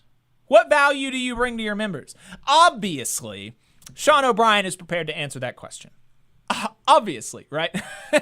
That's such an easy question for a union official to answer. And so he starts to answer it because he's like, oh, I've got this in the bag, right? And so Mullen then changes the question to, what job have you created? What job have you created as a union official? Now, I don't know why he didn't say this, but the UPS contract agreement did create jobs. He didn't say this in the hearing. I'm not totally sure why, but it created like a commitment to create 10,000 jobs over the course of the contract, is my understanding, if I'm remembering correctly. At minimum, additionally, like above for the current production levels that they have, and there's going to be increases as volume increase and all this stuff, but there's a commitment to create 10,000 more jobs than they have right now. So those are jobs that the Teamsters have created with Sean O'Brien at the helm, right? But he asked that question because he feels like that's more of a gotcha question, and that Sean O'Brien will have more trouble answering that. So, okay. Let him answer Actually, the I haven't, question. and don't tell me I'm out You of line. are out of line. Don't tell me I'm out of line. Well, you frame. Don't tell me. I'm frame, making a you statement. frame Sir, the statement you need like to a shut tough your guy. mouth Yeah. because you don't know You're what gonna tell me to talking shut my about. mouth? Yes, Yeah. I did. Hold it. Yeah. Hold it. Yes, I Tough did. guy. I'm not Senator, afraid of physical. Senator, You don't have hold to be, it. but don't sit there and tell me I'm out of line. Senator, you made a statement. You asked the question. I didn't ask a question. You did it. You did. I answered the question. You asked the question about how Well, it much was money you made. rhetorical. Let him answer. It was a rhetorical Well, question, you sir. may think it's rhetorical. It was Sounded to me rhetorical. like a question. Let him answer the question. I'm not yielding my time to him. So if you're going to let me keep my time, that's fine. You'll have your time. Let him. You ask your a question. He has So- a right to answer that. As far as my salary goes, my salary, if you follow me around, I actually look at this building. I bet you I work more hours than you do. Twice That's- as many hours. that's impossible, but- No, that's true. Sir, you don't even know what hard work is. You Secondly, wanna follow my schedule, Secondly, I'll do it in please a follow minute. Secondly, UPS feeder drivers, and you can quote Carol Tomei, who quoted this. They make $93,000 on the lower end. Some of them said making feeder drivers. $150,000. I said feeder drivers. Feeder drivers, tractor trailer drivers. Some of them making $150,000 per year. Some of them do. And I don't most of them disagree with that. most of them After make you've been over- there most four- of them- after you've been there 4 years. Most of them make over $1,000. Okay. Most of them make over $100,000. So reclaiming my time. Yeah, no, I go back just to the another whole fact that- on that. He says, sure, some of them do after they've been there for 4 years, as if that like distracts or takes away from his argument or bolsters his argument that Sean O'Brien makes too much money, because he said Sean O'Brien made in 2019 $193,000. That was before obviously he was general president. I think now as general president he makes $225,000 a year. And Sean O'Brien has been in the union for, how long? 30 years, right? The people talk about exorbitant salaries of, union presidents. And, look, coming from members in the House of Labor, that's a question that we can have and a debate we can have and a discussion that we can have, right? But under, capitalist logic that Mullins loves, typically international union presidents have been doing work for the union for decades before they get into being the president. And then as an international president, they are responsible for the running of an enormous institution, responsible for far more than Mullins ever was, right? Oh, I had 300 employees. Yeah, the Teamsters represent 1.4 million, right? Which one has a bigger effect on the economy? Which one has more work to do? Obviously, being the international president of the Teamsters, there is more work to be done than being the CEO of a non-union 300-person plumbing company. Obviously. And yet, Mullins, before he came into the Senate, before he came into Congress, he was congressperson first, then he came into the Senate. He reported between $200,000 and $2 million in income from two family companies in 2012, the first year that he came into the Senate, into the Congress, in the House of Representatives, right? And so he's supervising 300 people. Sean O'Brien administering an organization of 1.4 million, and his salary is lower than Mullins was, and Mullins is trying to attack his salary. It's just so on their terms, it's such a silly thing to think to talk about when we're talking about salaries that are between 150 or 250, even 300,000 at the high end. It's for large unions, it's not like that's just absolutely ridiculous, especially in the Teamsters union, where it's not uncommon, actually, working for UPS or some of these other tractor-trailer drivers, they do make $190,000 a year, some of them, right? So, that's not, if your members are making $190,000 a year, some of them, it's not unreasonable that you're going to be making as much as your highest earning members as the administrator of the entire international union. Not unreasonable. Okay. Right. Sir, you haven't created a job. We haven't? You haven't been there. You haven't. Sure we have. You haven't. Sure we have. Tell me one job that you created. What are you talking about? Be specific. You're an What do you mean? employer? No, we're not You an employ employer. people? No, but it's funny. So, no, then hold on, then we that's create not creating opportunity. jobs. We create opportunity because we Sir, hold greedy CEOs that's like yourself not- accountable. You're calling me a greedy CEO. Oh yeah, you are. You want to attack my salary? I'll attack yours. What go did you ahead. make? What did you make when you owned your company? When I made my company, I kept my salary down at about $50,000 a year because I invested every penny into it. Okay, all right. You mean you hid money? No, I didn't hide. Oh, hold on a second. Okay, go. He said that's out of line. You said All right, I was out of line. we're even. We're not even. We're not even close to being even. You think it's smart? You think you're funny? No, you're not. You think you're funny. No, I never said. Did I smile? You frame Did I laugh? your opening Hold statement. on. You frame your opening right. statement No, saying you're a Senator, tough guy. continue. This Senator, please this continue is your behavior, statements. But sir, this is. I think it's great that you're doing this because Me too. this shows their behavior on how they try to come in and unionize a shop. No, it's and just- they say about intimidation, and it's not about intimidation. This It's may not the show your employees behavior for. here. But stay on the issue, please. The issue is, if you're really for the employee, then why are you against right to work? Why are you against private ballots? If you're really about the employee, let the employee make the choice. I'm not anti-union, but when you don't want to have a private ballot, that's not intimidating? That's not intimidating? Why wouldn't you want a private ballot? That is intimidating the employee. If you What exactly is he talking about? Card check. Right. Private ballot. That's what he's talking about. He doesn't like the idea of card check. So, I don't know if he's aware, but during a card check, you can choose not to sign that card. What? I don't know if anyone's told him this, but that can't be right. Yeah, turns out a card check doesn't mean everyone's forced to sign the card, and then boom, we're recognized. Oh, you have you no know, rights. You have no freedom here. Your choice has been made for you. I thought that's why. Thought that's why unions he's mad wanted about it it, because card check meant that we could go into any workplace with guns and gun to their head, force Card people to check. hire to sign a union card. But you're telling me that's not the case. Interesting. I mean, unfortunately not. And just kidding. I'm not endorsing that. But I'm just saying, he may have some misunderstanding of how this works. Same with right to work, but yeah, it is. Every time we talk about right to work or right to work comes up, it's just important to understand that right to work laws are government's coercion and interference in the private negotiation process. Because what right to work laws do is it says that it is illegal. It is illegal for unions, for workers collectively to have a contract and for employers to agree to a contract that says, as a condition of employment, you have to pay agency fees to a union. The government comes in and says it is illegal for you to agree to this clause in your contract. You can agree to all sorts of nonsense in your contract and other responsibilities and duties and costs that employees have to incur, but you can't say that as a condition of employment you have to pay agency fees. That is government interference. That is coercion. That is, in the libertarian sense, against freedom, in the right-wing, kind of perverted libertarian sense.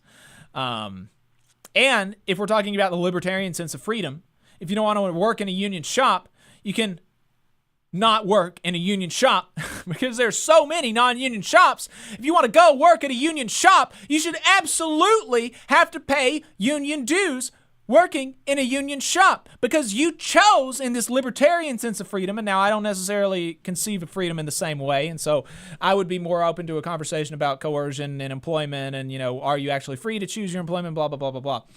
But this freak doesn't believe that way.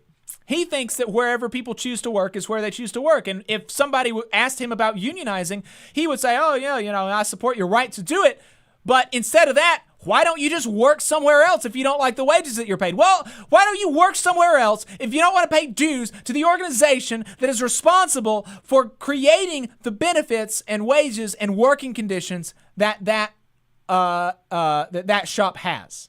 Right. Yeah. I mean, it's just and I have some, I don't know, I feel complicated about the scenario in terms of agency fees and how effective are they, but if the union and the employer negotiate said fees, it should be allowed. And the fact that the government says you can't do that, and in fact, you, the union, must represent people who take a free ride on your services. Yeah. You cannot make them pay anything, but you must.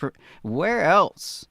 I mean, I can't think of any other examples where you are literally obligated to provide services for free to someone.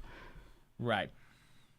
You must pay to provide services for free to someone in this scenario. I don't know. It's interesting. Yeah. Yeah, it's bonkers. Absolutely bonkers. You don't want a right to work state? Don't force somebody to pay dues right to an work is organization they force. may not agree right to with. Work is government coercion. Don't force somebody to do something they don't want to do. That's called employee choice. If you want to be part of a union, God bless you, be part of a union. I have no issue with that. But don't sit up here and say that an employee is the one that intimidates their employers are intimidating their employees not becoming a union. Okay, Senator, that's not thank accurate. you. Thank you very much, Senator Murray. It is. It is absolutely accurate. We report on it every week. Yeah. It's just the nature of the game. You talk to workers across this country, especially here in the South, and they will be happy to tell you that you go around using the U word. You might just get in trouble. Yeah. So he can eat it. Absolutely. We got a couple more stories, and we'll get through them pretty quick, and then we'll wrap up here for today. No more time for calls.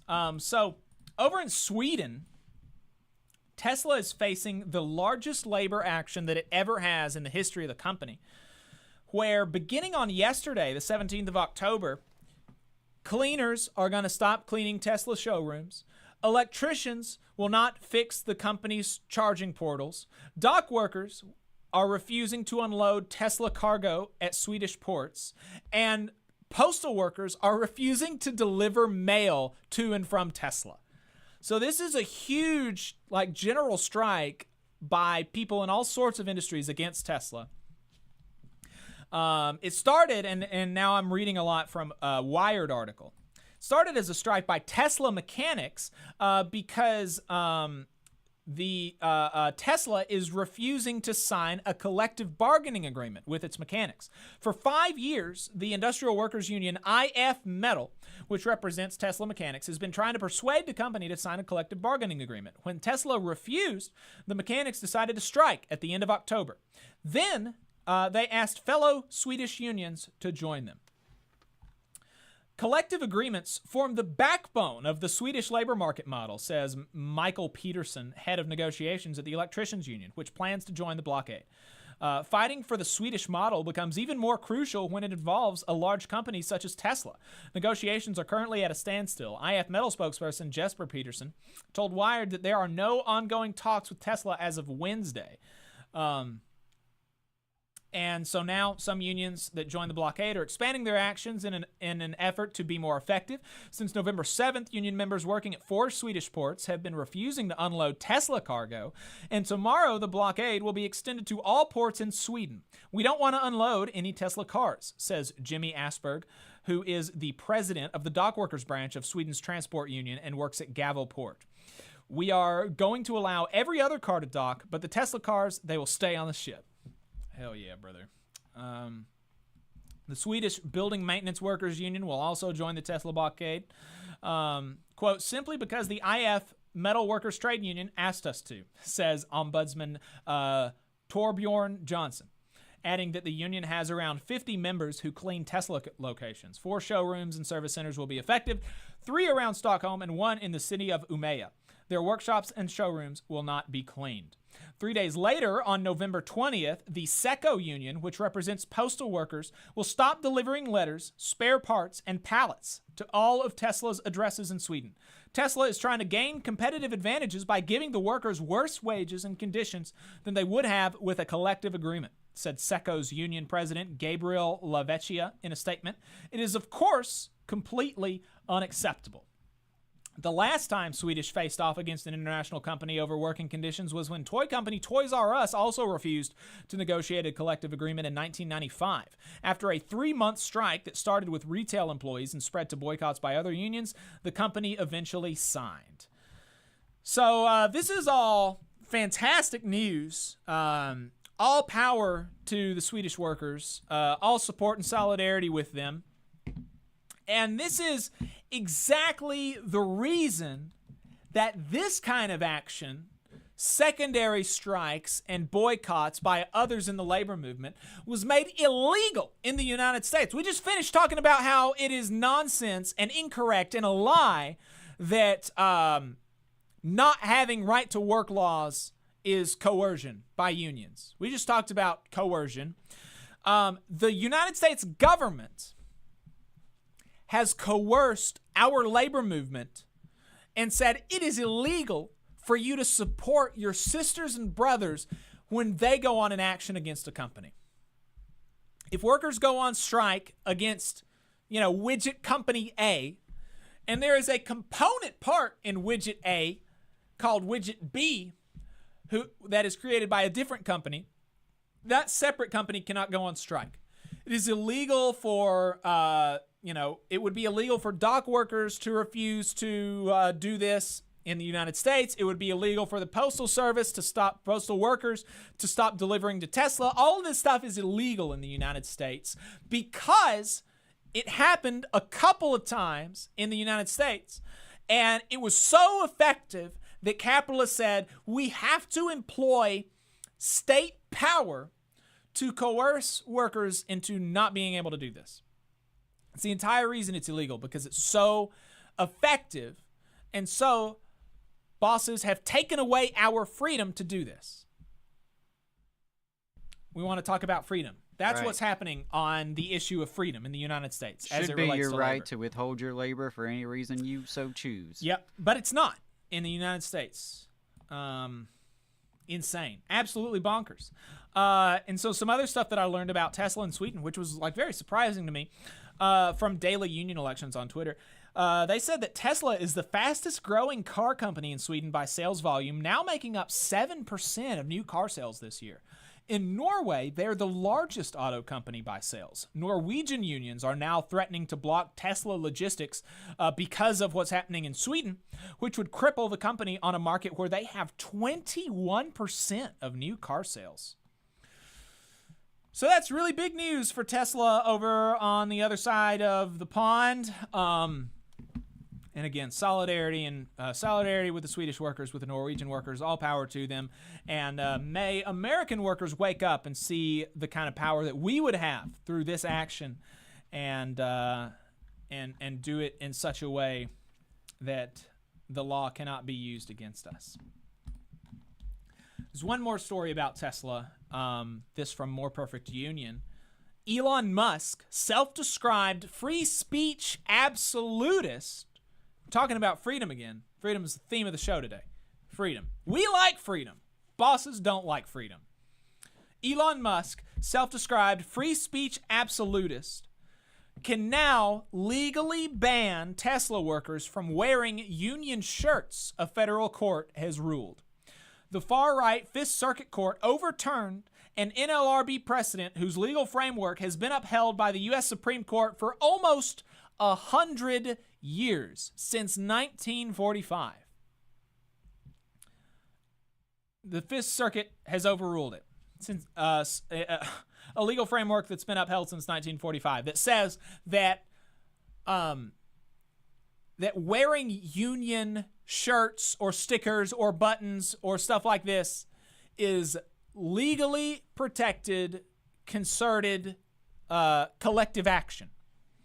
That it is within the right of workers to use under the National Labor Relations Act.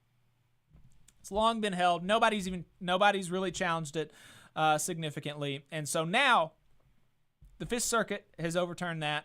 We're going to see if it goes to the Supreme Court, or if not totally sure what's going to happen there. Not super excited about the prospects of it going to the Supreme Court. But, the irony should absolutely not be lost on people that a speech, or that a case which seeks to restrict workers' free speech. When we talk about free speech in the media, it's always about millionaires who have been, quote, canceled. And by canceled, they always mean getting speaking engagements at lots of colleges and media hits on all the major news stations and op-eds in all of the major papers and millions of dollars from book publishers and all this stuff. That's what cancellation means somehow. It's kind of strange for me. It's difficult for me to wrap my head around it. But that's what they say cancellation means. That's what we talk about when we talk about free speech typically in the media. We talk about millionaires being, quote, canceled because they have an opinion that people don't like, and they should be able to have this opinion without consequences, without repercussions or whatever. They should be able to speak their mind. And that's what we talk about. But the real free speech fight in America is in the workplace, because workers are constantly under threat and constantly being made to restrict our speech, and our speech has consequences in the workplace that is totally legal. This has been for 100 years has been illegal to restrict this form of speech, which is still not to say that it doesn't happen, that people don't get retaliated against and terminated and disciplined for wearing union stuff on the clock. But it's illegal. But there's plenty of stuff with regards to speech that it is completely legal for you to be retaliated against on the job. And unlike the millionaires who, for them, cancellation means millions of dollars and speaking engagements all over the place, which again, it's kind of difficult to kind of figure out exactly, the mechanism there. But for workers who this happens to, it means the loss of an income. And the majority of working people in the United States of America are living paycheck to paycheck. And so the loss of an income is going to, could potentially lead to your ruin, right? And that's what we're talking. That's the real actual. If we actually want to be concerned about free speech, that's the issue. It's working people who are having our speech restricted and who are being retaliated against and who are actually being canceled. Right, because there are people who have been fired all over this country Yeah. for things they've said or things they've worn. It's ridiculous. Absolutely ridiculous. But, free speech. And he's also, while we're talking about Elon Musk and free speech, he has now said that you will be suspended from Twitter if you use the phrase in a way that you are condoning it and saying it yourself, from the river to the sea. And there was another one that he said that you'll be suspended if you use. And I'm having trouble. Yeah, but I thought he was right against censorship. That's interesting. Yeah. Yeah, you'll be suspended if you say from the river to the sea because it's, quote, genocidal. But that's just like your opinion, man. Yeah. And this is also after he endorsed some anti-Semitic conspiracy theories about Jewish people being behind, the great replacement of white folks by black folks. But then once he said that we will be, that they will be suspending people. Oh, decolonization. Decolonization. If you use the word decolonization and from the river to the sea, he says those are euphemisms that necessarily imply genocide. Wow. And you'll be suspended for that. This was literally the day after he endorsed anti-Semitic conspiracy theories on Twitter. Like, this is like pretty crazy stuff of Jewish folks, being behind so yeah, the Great Replacement. Not only is it a conspiracy that white people are being replaced, but that also Jews are behind it. Right. So like, how many groups can you actually offend and hate in this one theory, I guess? But then after that, so he, then he does the "we'll suspend you if you say from the river to the sea." Jonathan Greenblatt from the ADL, the Anti-Defamation League, quote tweets him and says, "This is an important and welcome move by Elon Musk. I appreciate this leadership in fighting hate." Wow.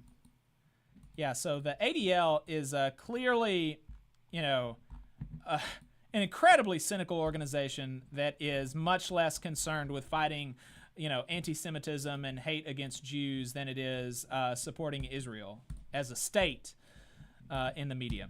Really pretty gross. Like, actually, difficult to imagine being that cynical. But that's the world that we're in. That's going to be it for us today, folks. Appreciate everybody tuning in. Make sure you like the stream and subscribe on your way out if you haven't yet. Check out our merch.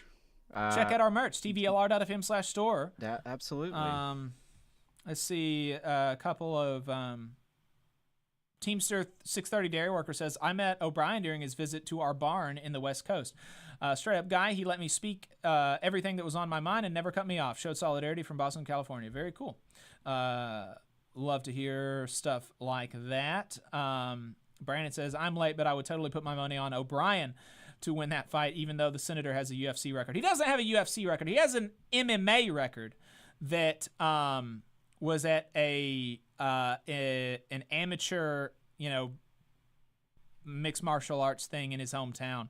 And also, speaking of his hometown, he went on a podcast, like in Oklahoma, a small Oklahoma podcast, and said, "I'm not afraid to bite." Like, without, this guy didn't ask him about his fighting style. He just said, "Oh, and by the way, I'm not afraid to bite. I'll bite people. I'll bite a bitch." Pretty weird kind of stuff. But, anyway. Tesla's opening up in Mexico, trying to avoid the union. Yeah, right to work was always absurd, says Scott. Indeed. Don't piss off Sweden, says Quirky Geek Girl. Yep. Solidarity in the chat. Lots of solidarity for Swedish workers. Nomadic says Mafreeze Peach. Yep. So there you go. Shout out from local UAW Local 3047. Thanks for tuning in. Appreciate it. Pyro314 says, got here late but just subbed. Heard about you through Sam Cedar. Would like to see more people covering this. I hope the return of unions keeps happening and lifts you up. That would be great. Appreciate it. Yeah. Thanks, Pyro. All right. That's it for us today. Appreciate everybody tuning in. Again, Shop Talk not happening this week because Thanksgiving. See you on Saturday.